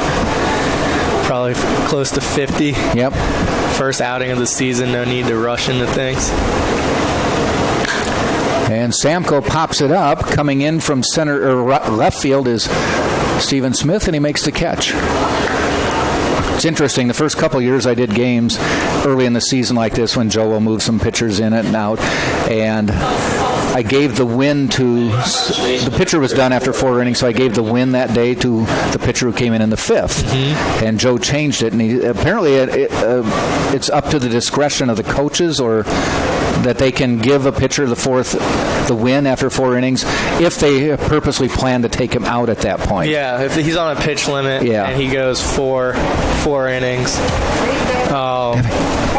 they'll usually give him the win. She's from all children. Yeah, that's right. Yeah. That's when you get in the right. That's good. That's good.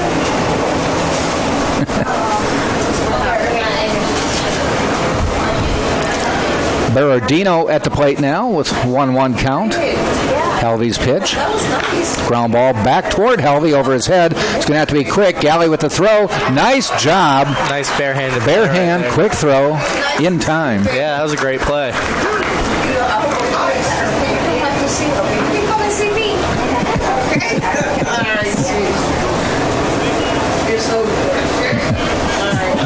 Right fielder number 5, Brandon Grover. Bring Brandon Grover to the plate.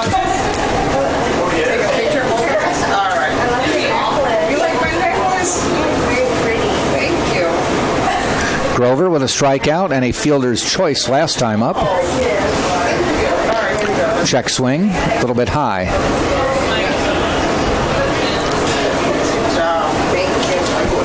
I'll be around. I'll be downstairs, okay, sweetie? All right. Great to see you again. Nice to see you. I'll be right out there. I'll talk to you, okay, sweetie?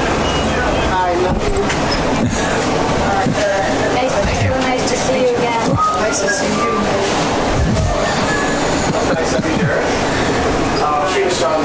1-1 pitch. Laced into right field for a base hit. Connor Kreil picks it up on the roll, throws it in. But Brandon Grover smacked that one hard for the 4th hit of the day. Now batting in the left field. Just had Richie Rivera's mom stop up and say hi to us. She said she's a mess right now as Richie broke his thumb the first game. She works at All Children's Hospital, the hospital that's taken care of my daughter over the last few years.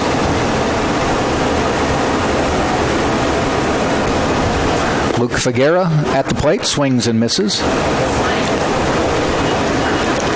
Figuera flew out to center and had a base hit his last time up.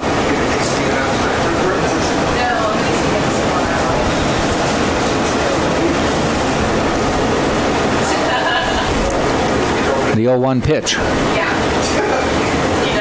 Grounded out toward Earhart at second. And the toss across will end the inning. So a base hit by Grover, but that's it. No runs, 1 hit, no errors. They did leave a batter. We have now played 5.5 innings, and it is still Tampa 3, Bentley nothing right here on TampaSpartans.tv. Clean Eats, a new cafe located at 3838 Neptune Avenue, and it's open until 7. It's not a diet, it's a lifestyle featuring healthy sandwiches, wraps, bowls, and smoothies. Clean Eats. And Rebuilt Meals, whether you're a competitive athlete wanting to tone up or just love flavorful, healthy foods, our meals are built to feed your body with the proper nutrients that will fuel your active lifestyle. Enjoy fitness-inspired meal plans with Rebuilt Meals. Visit rebuiltmeals.com.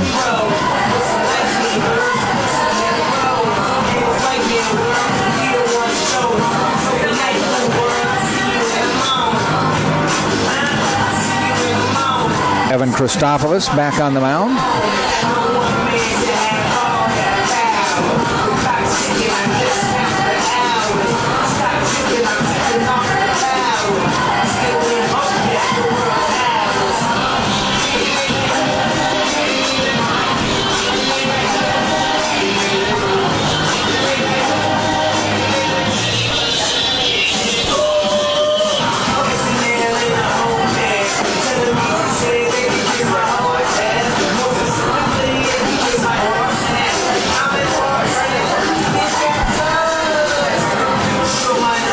Spartans will send up Kreil, Perry, and DeTringo to the plate.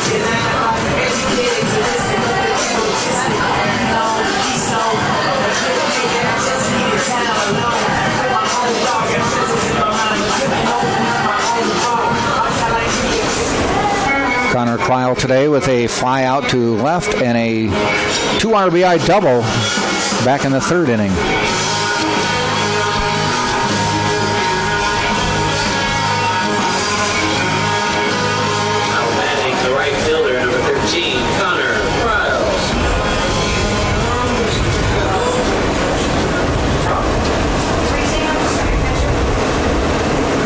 And the first pitch, nice curveball called strike.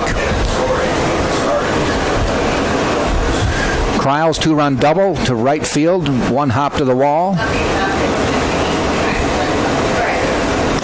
That's a ball high.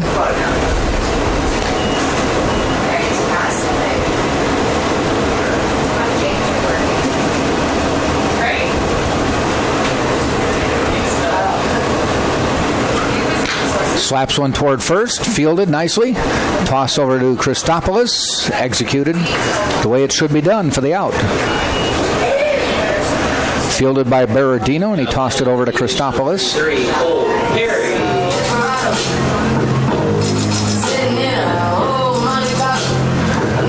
Cole Perry to the plate. He's 1 for 2 today, base hit. And he popped to short.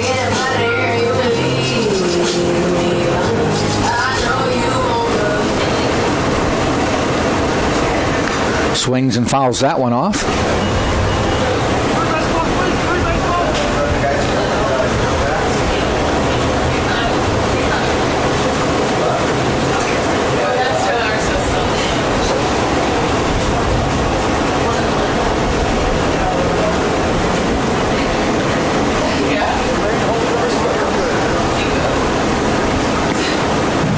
in the dirt, 1-1.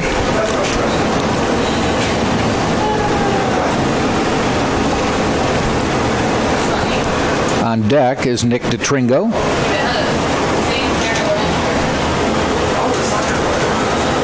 Swing and a miss upstairs for that one. 1 ball, 2 strikes.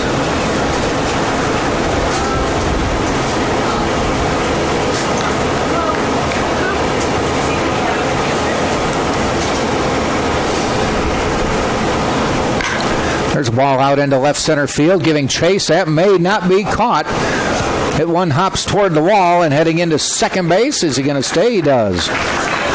So Cole Perry with a stand-up double.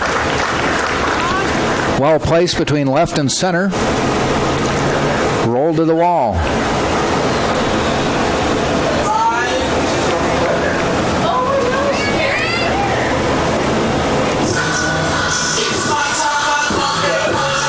Brings Nick DeTringo to the plate. Batting the center fielder, number 4, Nick DeTringo.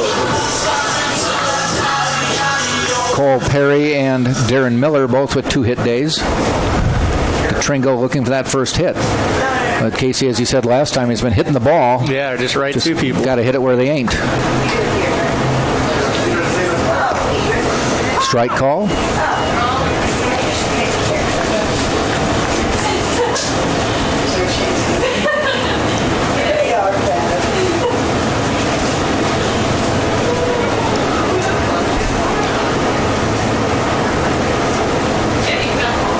And the pitch. Swing and a miss. Strike 2.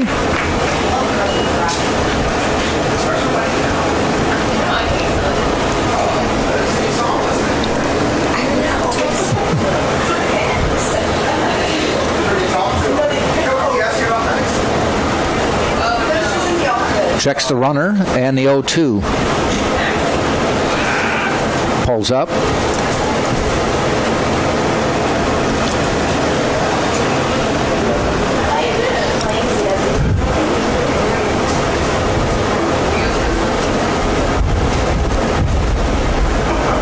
And the 0-2 again.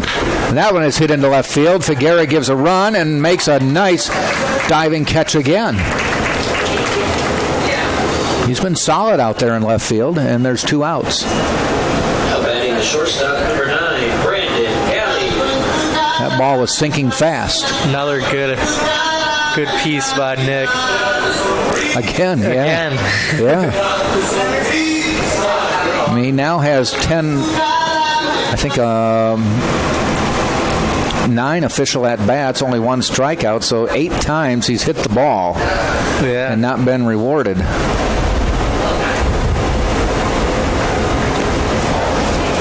Bottom of the order, Brandon Galley. He's looking for that first hit of the day. Struck out, grounded to short.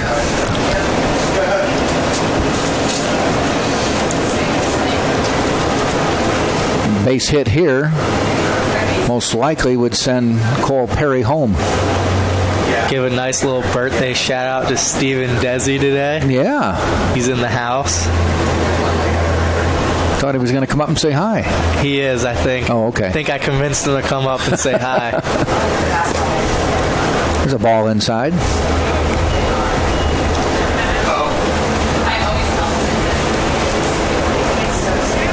Former Spartan pitcher. One of the great ones here.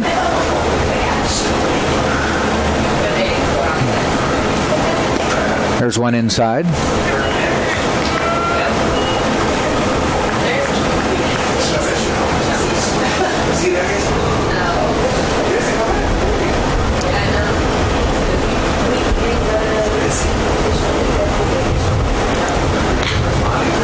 Up the middle, over Hopkins. They're going to send the runner in. They're going to let him score. No, they do throw all the way to the plate, and crossing is Cole Perry. Spartans lead 4-0. Thought they were going to cut it, but they let it go through. But Perry was in easily. So a base hit by Brandon Galley, and it's 4-0 Tampa. We go to the top of the order, and Stephen Smith.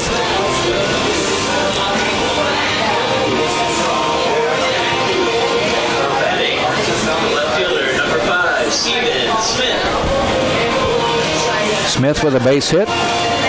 His first time up, 1 for 3 today. Scored on that first inning hit. Eventually scored, I should say. Ball inside, nice stop by Littman. Spartans now 4 runs on 8 hits, no errors.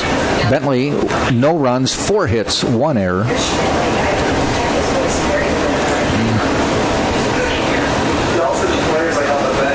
Throw to first, gets away. That's going to send Galley down to second. He may try to go to third. Yes, he is, and he's going to get it. They throw, but he is well in. That one went all the way down into the Bentley bullpen, and then it kind of died when it hit the tarp, so they had to chase it as far as they could to the wall surrounding the field.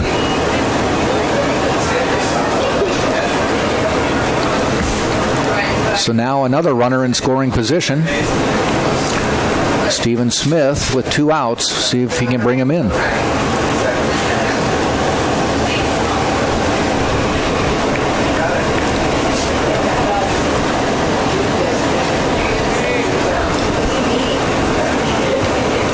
And the pitch. There's a base hit up the middle, and that makes him pay for the pickoff at first. 5-0 Tampa.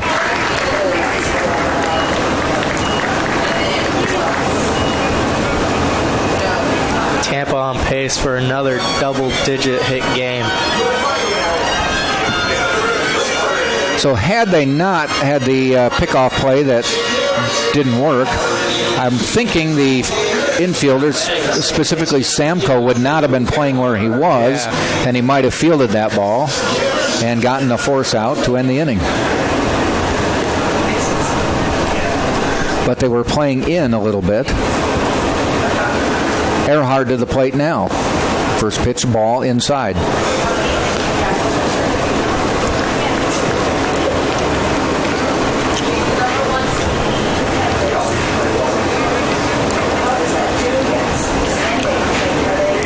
Next pitch, ground ball, base hit down the line. Smith is going to hustle his way to third. Earhart into second. A heads-up play there. Probably a single. Would you call that a single and he took the base, or give him an outright double? That's a double. That was a hustle double right there. Okay. So Earhart rips it down the third base line and puts runners at second and third. Good piece of hitting by the freshman right there.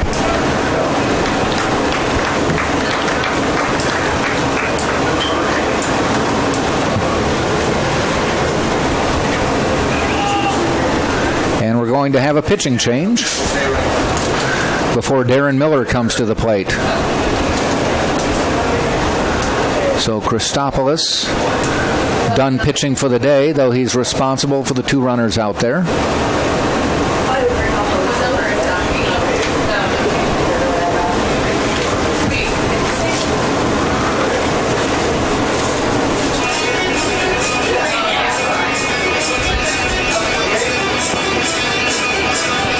Into pitch is number 26, and that is Jimmy Cunningham, a freshman pitcher from Chatham, New Jersey.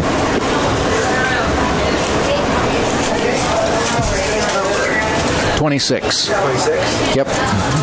Jimmy Cunningham.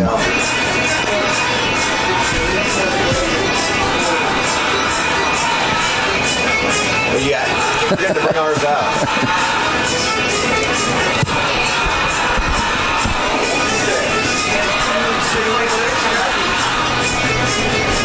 Now pitching for Berkeley, number 28, Will Jensen.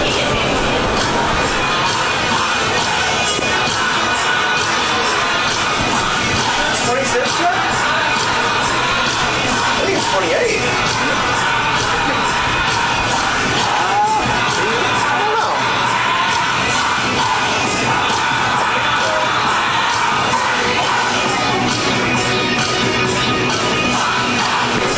Twenty-six. It is 6? You said 26.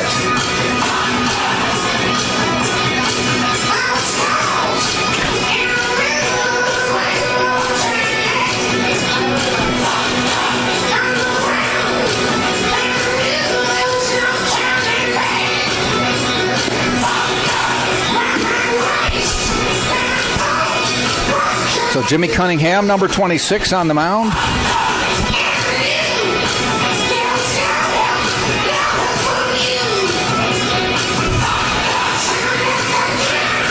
Got a little AC/DC going on there. All right, my first walk-up song I knew, or my first song I knew. Number 10, Darren Miller. So Darren Miller will be the first person to face Jimmy Cunningham. Miller, though, has gotten on base 3 times today, a double, a single, and a hit by pitch.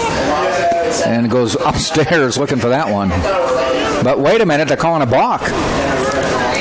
That was a good What did you see? heads-up play by Darren Miller on that. He saw the balk, and he swung at it. What was the balk? On Didn't the pitcher. set? So if he didn't come set, so if Darren hit that ball, they get the best outcome, basically. So if it's a base hit, that scores 2 runs, Okay. and Darren gets the hit. If he gets out, he can hit again. Oh. That's one of the rules. So that was a good heads-up at bat by Darren Miller. And So- now he gets to redo it. So Cunningham just didn't set long enough. You're supposed to have a noticeable pause or a 1-second pause, Yeah. something like that. So no strike. But swinging at it, he had to try to make an attempt. If he didn't swing, it wouldn't He have didn't been. have to. Oh, he didn't have to. He just noticed that the pitcher balked, and if he hit it and got it drove hit, into it. He gets credit for that. Yeah. Okay, heads up play. I wondered why he went after one so high up. Bob DeFelice out there trying to understand what's happening. The umpire out talking to Cunningham, telling him, did you see it as a balk when it happened? Did it look like it? He kind of looked like he rushed his delivery, but, I mean, it's subjective. all on the umpire. Yeah.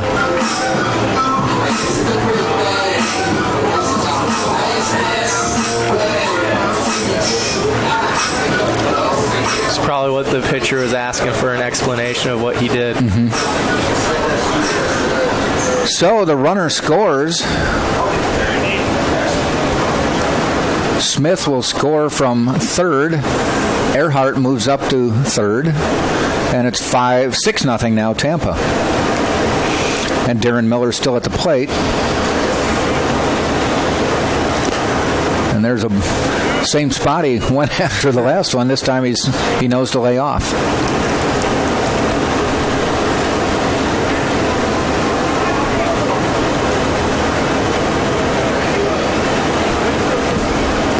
Ball, no, strike on the corner.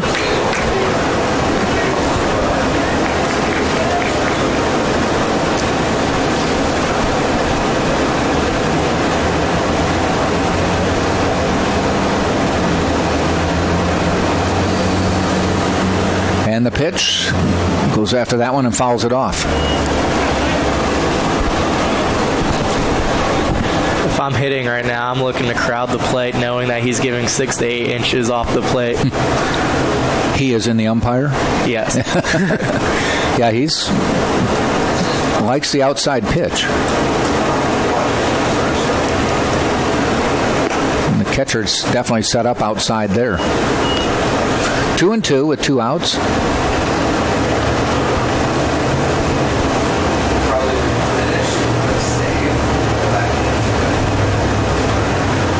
And the pitch. Popped up. That's the old Major League pop-up we were talking about. Hopkins waits, and makes the catch. Spartans, though, 3 runs, 4 hits, 1 error, and have doubled the lead up to 6-0 after 6 full innings of play. Tampa, 6 runs, 10 hits, no errors. Bentley, no runs, 4 hits, and 2 errors. And you've been watching this game on TampaSpartans.tv. We're going to get the birthday boy to say a couple words. Is he coming out? There. Yes, he is. Okay. Do you want to talk to him? No, you can talk to him. Okay.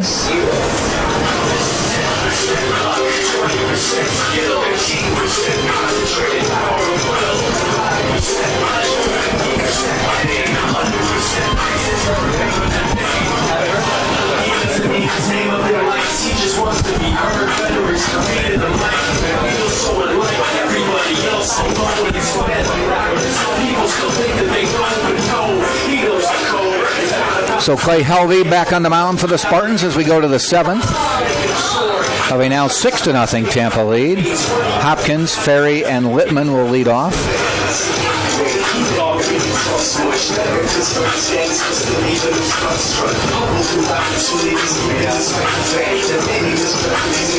And our parade of celebrities continues as Stephen Desi has joined us. Stephen, thanks for joining us. Yeah, absolutely. It's good to be here. It's been a couple years since you pitched for the Spartans. What's been going on since then? Yeah, I played 2 years out in Arizona. Okay. 2 years of pro ball there, and they decided to cut ties with me, and so I decided to come back, get my degree, and from there I went into the Fire Academy in Sarasota and EMT school. Just finished up with that on Thursday. Nice. And so now I'm looking for a job doing that. Okay, well, put out the word. We don't hit millions of people, but call Stephen. He's looking for work. Yes, absolutely. Anybody. How did you decide on that vocation, Fire Academy? Yeah, well, my dad's a chief at Longboat Key. Okay. And he was an assistant chief in Sarasota for 8-9 years, and so I grew up around it. Okay. So I've been around it my whole life, and I got done with my degree, and I got my degree in public health. So I knew I wanted to do something with public health, and I'm like, I don't really know exactly what I want to do. I said, you know what, maybe I'll give this a shot and see how it goes, and we'll go from there. And I loved it. Okay. We will talk as we continue the game, too. Chris Hopkins at the plate, Clay Helvey on the mound. Joe Urso has told us this team will be as good as its pitching staff, and he says that's the depth of this team. Do you agree with what you're seeing? Yeah, this is the second game I've seen. It seems to be that way. Which is good, because at this level, when you get to the regional and the national championship, that's what you need most. Need the arms. And hopefully that's the case. It's hard to tell from the first weekend because everybody's just kind of all over the place. Hopkins bounces it to Helvey. Helvey shovels it over to first to Bragg for the out.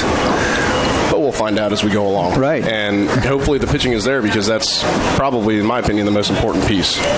Casey's been regaling us with stories of getting a shot at the pros and things like that. What was your shot, and what did you think of that experience? Well, I was real lucky to be in that opportunity. But a lot of it was here, the work that these guys do and preparing you to have success on the field. So really, I wasn't really thinking about it a whole lot, to be honest with you, which I think helped me, because it led to more success on the field, which in turn led to the opportunity to play at that level. And I was fortunate to be there. I'm not going to be one of those guys who, beats myself to death until I make it. I got my opportunity, and when I got there, I didn't put up the numbers and stuff that I needed to stick around. But what a great opportunity it is to be at that level and make friendships and connections that I'll have for the rest of my life. It's awesome. One of the things Casey said is, whether you think you're going to make it or not, you're going to give it your best shot. But you don't want to be 50 and say, I wish. Absolutely. And you can't say enough to the guys who just show up every year in just as good a shape as the last, if not better. And it is. I mean, when they say it's a grind, it is a grind. Here you have fun. You call it a grind here, but you have fun here. And, he said it was no doubt it was a job when you went there. Yeah, and you figured that out real quick. It's early. It's early days. It's late nights, and it's long bus rides. But it's a lot of fun. If it's going to be what you make of it. Those aren't bus rides. They're deluxe motor coaches. There's exactly. a big difference. Yeah, that's right. Yeah, but the pillows are, it's bring your own pillow. So, but it was a great experience. But you wouldn't trade it, though? I absolutely would not. No. Your experiences are always going to be whatever you make them, and for me, you show up every day and you put in the same work ethic and every single day, and you just keep even keel, and you show up and you just think about it. I'm playing baseball. I could have not had this opportunity. I'm playing baseball. Sure. And so I got to do that for 2 years, and it was my job for 2 years, and it was awesome. Yeah. It was great. But it's all about the mindset. So I had a great time. That's good. This team ranks second. I have a feeling Joe was not too thrilled with last night's game. That was tough. We saw ourselves give a few runs away. That 3-run inning where we had 2 outs and the pass ball, the drop third strike, and you walk the next guy, and you knew something was going to happen there. When you make a mistake and you follow it up with another one, something's going to happen there. But I think they're going to be all right. They don't have the power as previous years, so Casey's been alluding to the fact they're going to have to find runs in different ways. And that's something that will come as the weeks go by. You'll figure that out real quick. It won't be one guy that comes up and you put everything on his back. It'll be every single one of these guys 1 through 9. If you don't have the power, you got to find ways to produce runs other ways, and maybe that's a hit and run, a timely hit here and there, and you put it together, and you just hope that your pitching staff can go out there and get their job done so they can get you right back in here to try and do your job. Lippman got the walk. Jake Pierce at the plate for Bentley, the number 9 hitter. He's walked and flew out to right field. Tampa leading this one 6-0 here in the 7th. Tampa hits the road for a couple weekends, and then that big game against the Philadelphia Phillies. What did you think when you played the Phillies? It was just a great experience. My first taste of what professional baseball would be like, and I mean, those guys over there, they treat you like a king for the day. And I mean, when I was here, we wound up winning that game. Off the Gio's Grand Slam. The Grand Slam. Yeah, I mean, what a crazy game that was. But those guys over there, they treat you first class all the way. And if I didn't want to play pro ball, or somebody else didn't want to play pro ball before that game, you sure as heck want to after the game, because they treat you like royalty over there. And it's a heck of a time to be out there and see all the fans come out. What a day! I was telling Casey, I said, anybody who plays in the Florida State League, and probably anybody who plays in an Arizona league, if you don't realize how good you've got it, because you're playing on the Major League Spring Training field. It's not like the community park if you play at a school up or a program up north. Yeah, and even the backfields there, especially during spring training, they're taken care of. And you know, I get out there for my first day, and you just notice it right away. Everything is just taken care of to a T. You know, and as the season goes on in the summer and stuff, maybe they die down a little bit, but for the most part, everything there, even the backfields, you're like, man, this is the nicest field I ever played on. You're like, oh my gosh.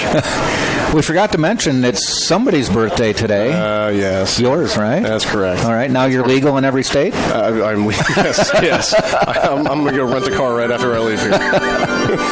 Now, you can't rent a car until you're 25, right? That's what I am. You are 25? Okay, so you're not only legal in every state, but now you can rent a car in every state. Yep, I sure can.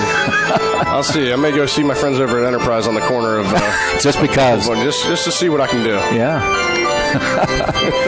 Well, Stephen, we wish you all the luck in the world, and especially with the profession you're choosing. Be careful. Hey, thank you very much. I appreciate it. All right. It's great talking to you. Stephen Desi, one of the great ones here at the University of Tampa, joining us for his 25th birthday today.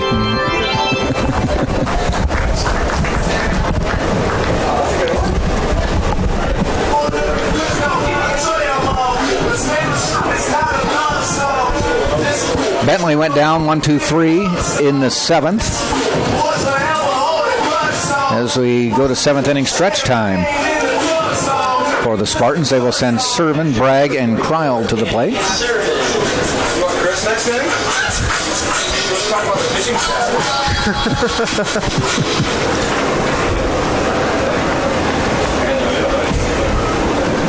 Servin hit by a pitch and flew out and reached on an error. First pitch called strike. So another person who says he wouldn't trade the shot at the pros for anything. Yeah. Living the dream.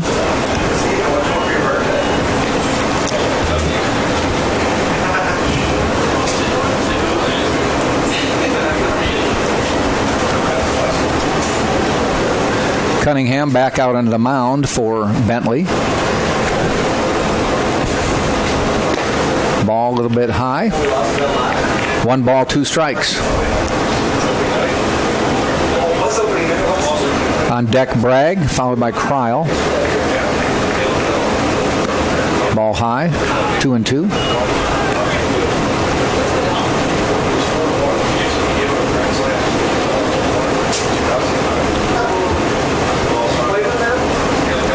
And the pitch. Ball 3.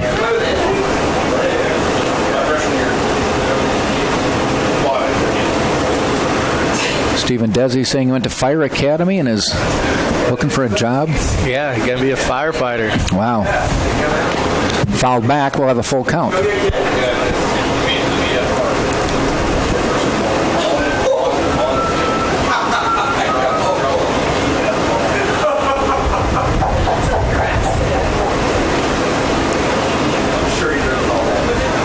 the 3-2 pitch from Cunningham.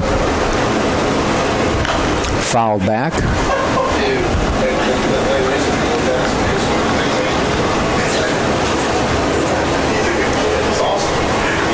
Tampa leads 6-0. Another double-digit hit day.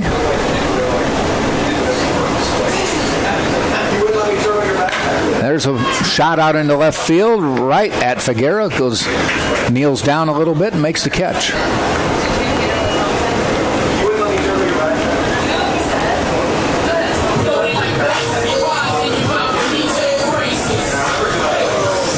Harrison Bragg to the plate. Now batting the first baseman, number 23, Harrison Bragg. 1 for 3 today, 2 strikeouts and a base hit. He scored after getting on base.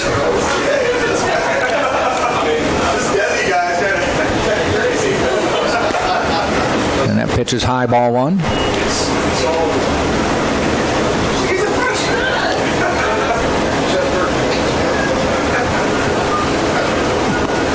Well, off-speed pitch stays way high. Ball 2.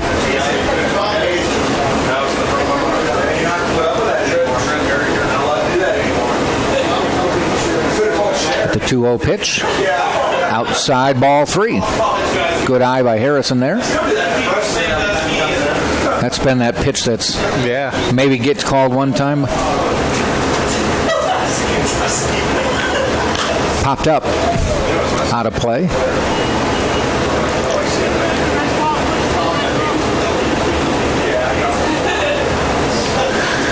You said you might watch the Super Bowl, but no real vested interest in either team? Oh, I'm going to watch it. Yeah. I just, I don't have a favorite team, but I'm going to pull for the Eagles tonight. Inside, ball 4. Bragg gets the pass, and it'll bring Connor Kreil to the plate. 99.9% of America probably pulling for the Eagles. Hoping that New England might just share the wealth a little bit. Yeah, I'm tired of seeing New England win. I mean, when you have a great quarterback like Tom Brady, it's kind of hard not to win. Being from Wisconsin, I noticed some people were tweeting about they don't want New England to win because if Belichick wins, he'll have more world championships than Vince Lombardi. Oh, yeah. Right now they're tied. There's a ball hit. Hopkins at short, waits, makes the catch. Lombardi won 2 Super Bowls, but also had NFL championships before the merger. Yeah.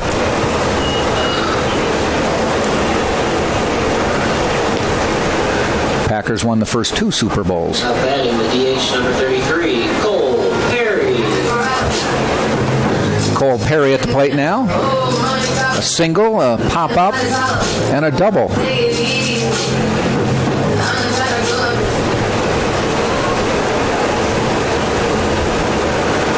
Bragg with the lead off first. The pitch. Call strike.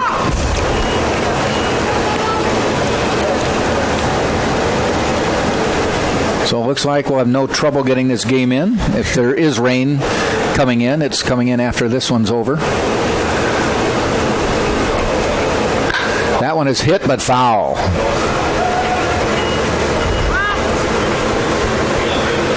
It's bouncing off the screen, rolls into the left field corner.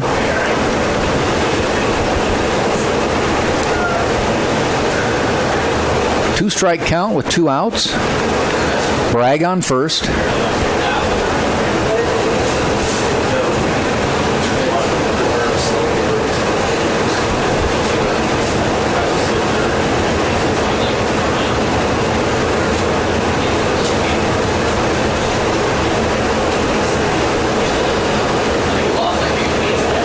And the pitch. Wow, right back at Cunningham, knocks it off his glove, picks it up, tosses in time to end the inning. Got his glove up in time. Heads up, but more self-preservation play than anything, maybe. But he got the leather on the ball, able to pick it up and throw him out. So for the Spartans, no runs, no hits, no errors, a walk, put a man on. And we've now played 7 full innings with the score Tampa 6, Bentley nothing right here on TampaSpartans.tv. DP Dough delivers cheesy happiness on and around college campuses, including UT. For calzones, wings, and breadsticks, order online at dpdough.com. They are open late. And Tropical Smoothie Cafe, their menu boasts bold, flavorful smoothies with a healthy appeal, all made to order from the freshest ingredients. Toasted wraps, sandwiches, flatbreads, and bowls are made fresh with quality meats and cheeses, fresh produce, flavorful sauces, located downtown at 200 North Tampa, just around the corner from UT.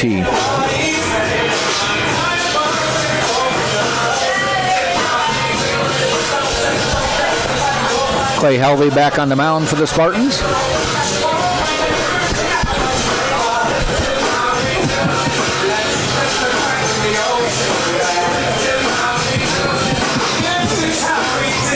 As we go to the 8th.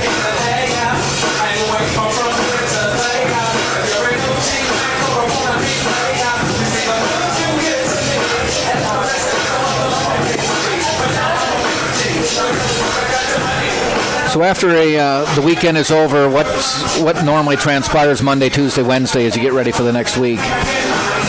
Practice-wise? Practice, yeah. Same routine. I'm sure the Spartans have their Monday, Tuesday, Wednesday, Thursday schedule. I think they leave Thursday actually to head up to Georgia. College. Yep. But nothing really changes. You just stick to the practice plan. If there's stuff they need to work on, they'll probably hit that during the week and go from there. Troyani, Samko, Berardino. 1, 2, 3 in the order. 1, 2, 3 to bat this inning.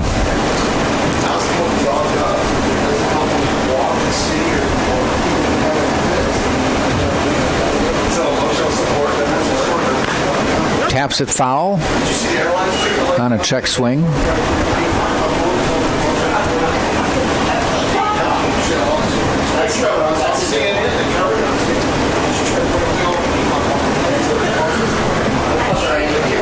Pitcher warming up in the Bentley bullpen may come in for the final 2 innings.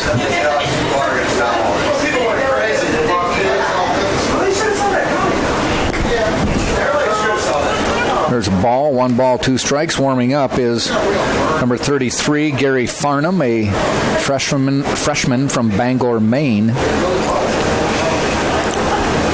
Helvey's pitch, tap foul again.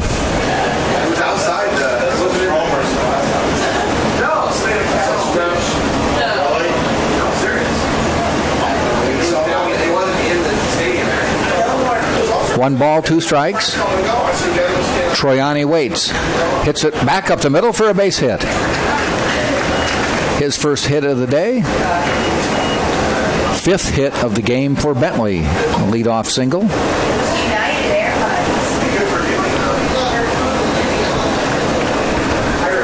Brings Mike Samko to the plate.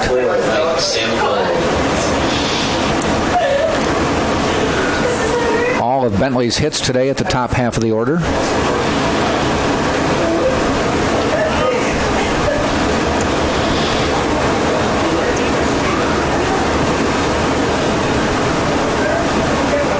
Samko slaps it foul over the Spartan dugout.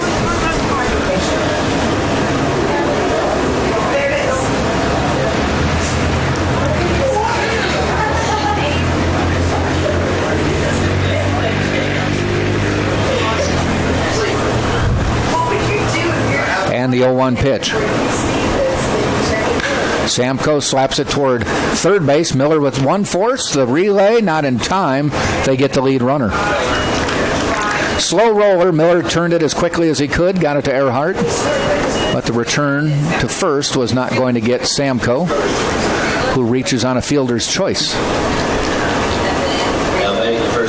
Brings up Ryan Berardino, who has a 2-hit game going.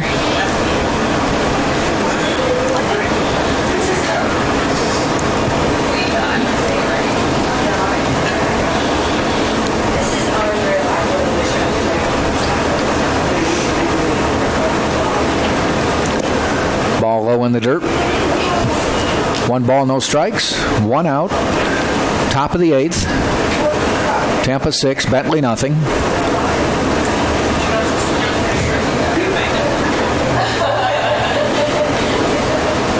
Ground ball again to Miller. He's going to have to go over to first, and Bragg picks it right off the top of the dirt for the out. Samko down to second. Miller knew he did not have any option but to go to first. And it'll bring up Brandon Grover. Batting the right fielder, number 5, Brandon Grover. Tampa won Friday night 5-0. Bentley came back and stunned the Spartans last night 7-6 in 11 innings. Their second win in 21 games against Tampa over the years. Grover looks at one inside.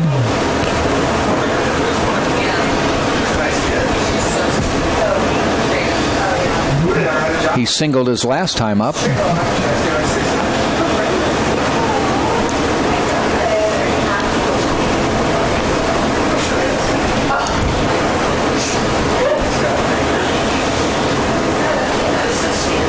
And the pitch. Set up outside, hit the mitt, but it was outside.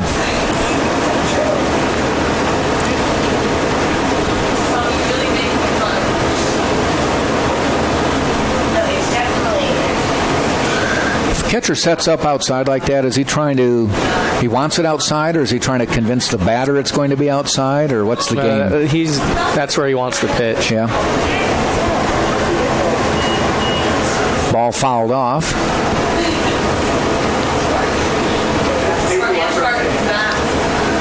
Because on that pitch, he set up outside and hit the mitt, but didn't get the call. Yeah, that's probably because they're up 6 right now. A couple of those calls have gone against the Spartans early on, but the 2-1 pitch. Swing and a miss, strike 2. 2-2.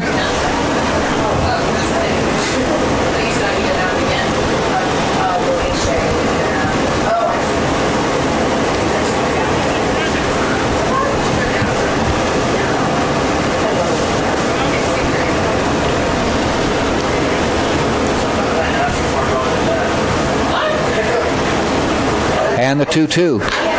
Hit out into right field. That may bring in a run in for Bentley. Spartans are going to concede the run. It's a 6-1 game on a base hit by Brandon Grover. And he sends Mike Samko to the plate.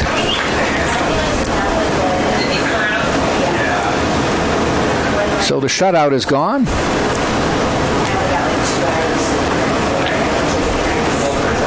And Luke Figuera to the plate. Now batting the left fielder, number 18, Luke Figuera.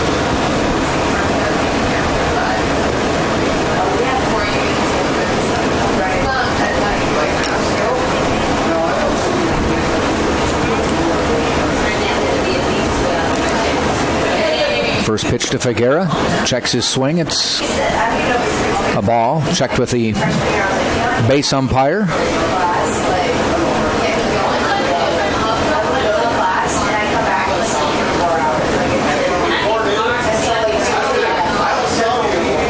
The pitch. Slaps it. Miller cuts it off. Tosses it across in time to end the inning. Bentley does pick up a run on 2 hits, no errors. They left a runner on. And we've now played 7.5 innings, and it is Tampa 6 and Bentley 1. You're watching this game on TampaSpartans.tv. Mr. Empanada, the beauty of the empanada is its simplicity. Take any of your favorite foods and imagine them inside a pocket of homemade dough that is cooked perfectly until it is golden brown and piping hot. Our empanadas are a culinary treat with 10 locations around the city. Enjoy old Tampa flavor at Mr. Empanadas. And the Walkabout Australian Cafe and Bakery is South Tampa's newest delight. Located at 627 South Howard, Walkabout features authentic meat pies, pastries, and down under delights. Open Tuesday through Sunday. They're open right now. They opened at 10. Try us, mates, at Walkabout Cafe and Bakery.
batter he faces will be Nick DeTringo.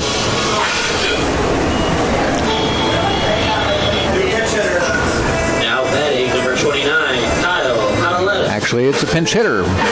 Spartans pinch hitting, sending up number 29, Kyle Codoletta, a senior from Spring Hill, Florida. First pitch from Farnham is called strike.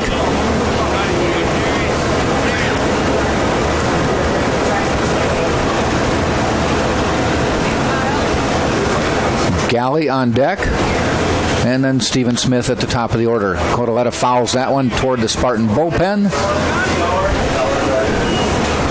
and it's an 0-2 count.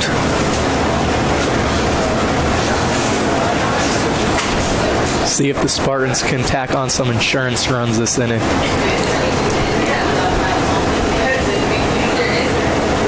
Ball high. 1 ball, 2 strikes to Codoletta.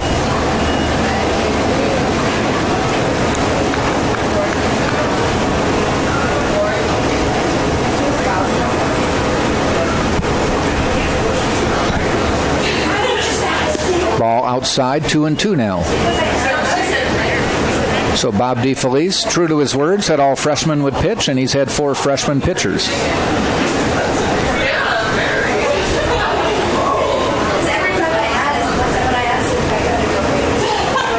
Codoletta fights that one off and keeps it 2-2.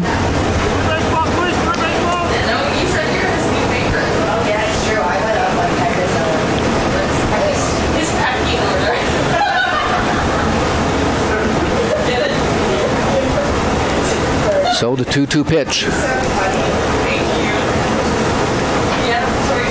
Codoletta singles up the middle, and he may try to stretch it to 2. He is. Boy, he's got some wheels, and he goes in with a stand-up double. Wow. That was impressive speed right there. Put it in the gap, not hard. It didn't get through the gap, but he just put it in the right place. Yeah. Between left and center. On a play like that, are you looking at Jose and he's helping you know that you need to make the move, or are you doing it on your own? You should know to go on your own. Yeah, just by where it is? Jose does a good job at first base letting you know. You see a ball in a gap, you're thinking 2 out of the box, especially if you have some speed. Okay.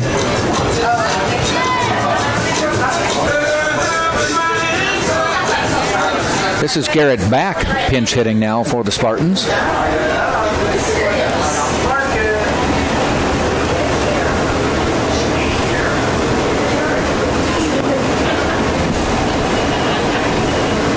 Back got in last night's game.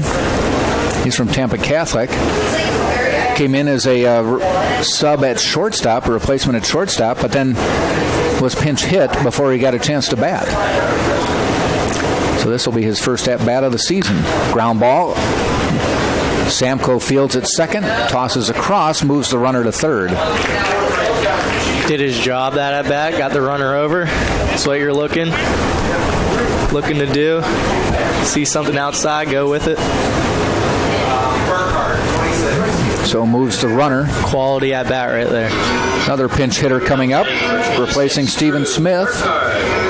And it is Drew Burkhart, a sophomore from Tampa's Steinbrenner High School.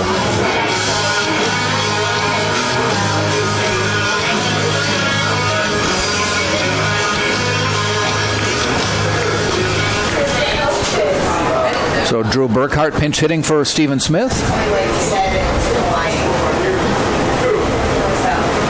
Slow curve. Ball 1.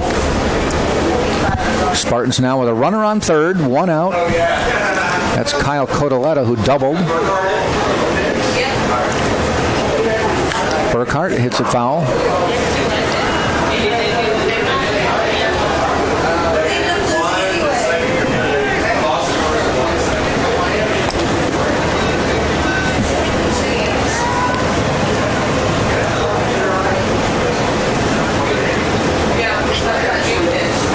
The 1-1 pitch coming up.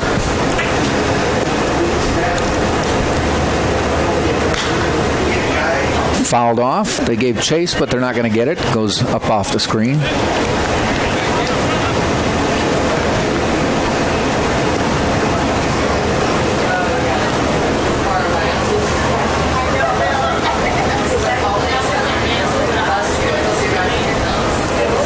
Bottom of the 8th, Tampa 6-1 lead. Bentley put its first run on the board at the top of the 8th.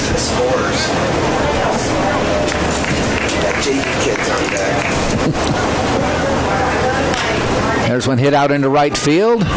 Giving chase is Samko. Makes a nice running catch from second base.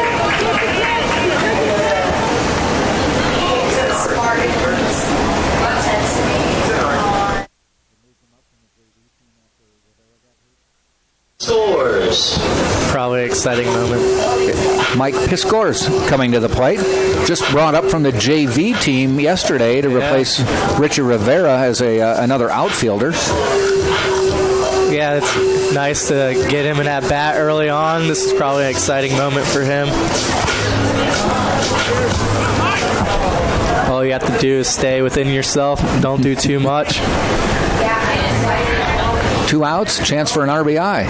Swings, hits it to Pierce. The throw across, up and makes the play.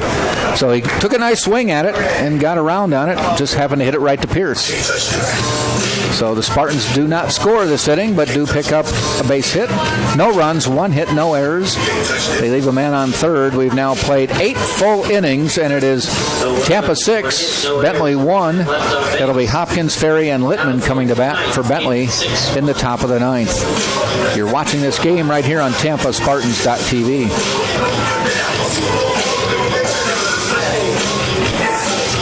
Spartans making a pitching change.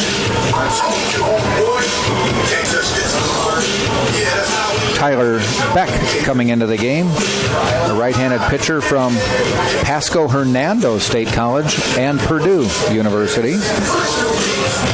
He's from South Bend, Indiana,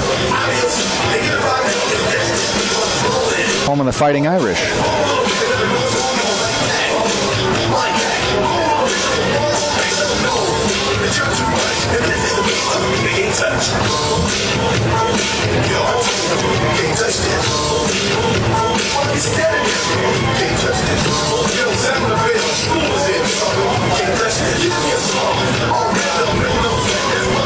So Tyler Beck on the mound for the Spartans.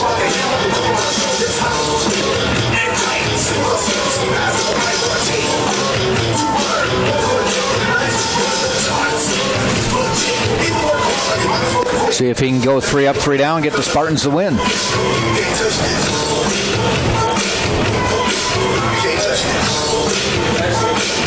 So Casey, we will see you next at the Phillies game.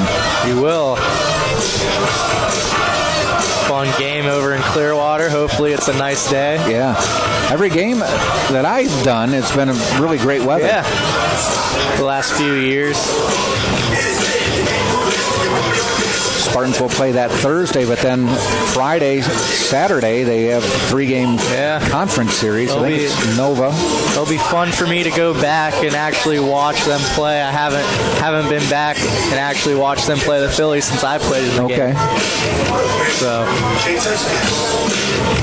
played plenty of times over in Clearwater during pro ball, but it'll be nice to see the Spartans, see what they have. The other thing that's kind of fun for that game is, the Phillies being in the majors, is all the media that travels to Clearwater from Philadelphia, newspapers, TV stations covering that game, and they'll be down there covering the Phillies for spring training. Yeah, it's always an exciting time. So it has a little more of a national feel to it. So that's a side you probably haven't seen, but you'll get to see this time, is all the writers and TV stations and radio stations that come down there to cover them. Now batting, Chris Hopkins. Our broadcast, in case you want to tell friends and family, has been picked up by MLB.com. Okay. So not just for here, but potentially for the world. Wow. I did not know that. Yes. We'll have to see if that holds true again this year. Chris Hopkins at the plate. Beck on the mound for the Spartans, and that one's hit out into center field. Cotoletta, I should say, going back and makes a nice running catch. Spartans now with Beck on the mound. Loflad is in catching. Bragg still at first. Miller has moved to second base. Cole Perry has a lot of changes. Cole Perry has moved to third. Garrett Back is the shortstop. Connor Kreil is now in left. Codoletta is in center. And Drew Burkhart is in right. At the bat is Austin Ferry. Loflad, a sophomore catcher.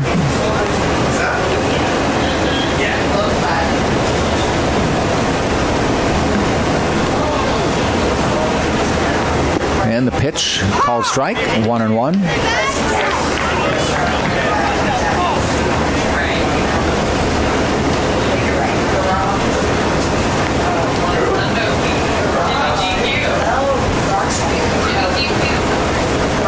Beck fires in the dirt. Beck pitching back at short.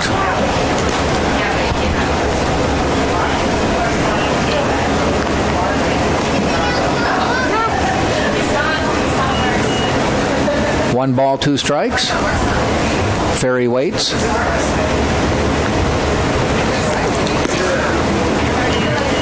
Ball is high, 2-2.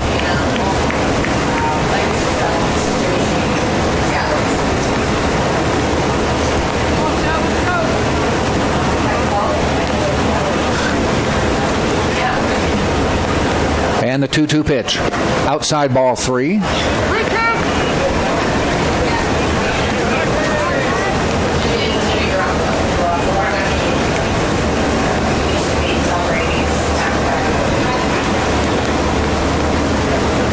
Three-two pitch. Fouled off.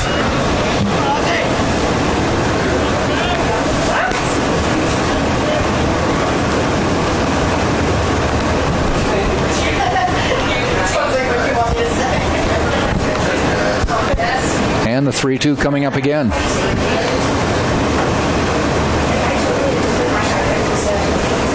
Inside, walked him, ball 4. Which will bring Nate Lippman, I should say, to the plate.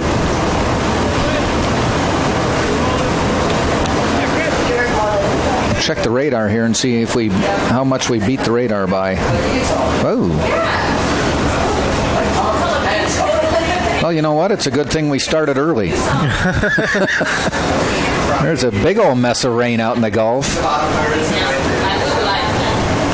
Looks like it might stay a little north. It's going to hit my house.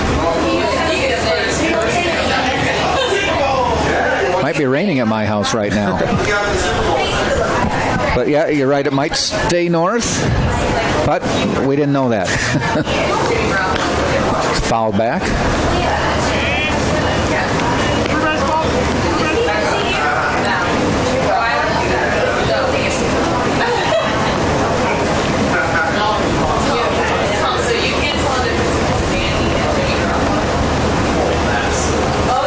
And the 0-1 pitch. Ground ball. Fielded by Perry. Gets the force, the relay. And the ball game. The Spartans turn the double play to win this one. An impressive win by the Tampa Spartans today as they down Bentley 6-1. That was a solid win on their part. Yeah, they take the rubber match of the series, run their record to 2 wins and 1 loss on the year, though Bentley, I should say, can hang its hat on picking up a win over the Spartans last night in extra innings.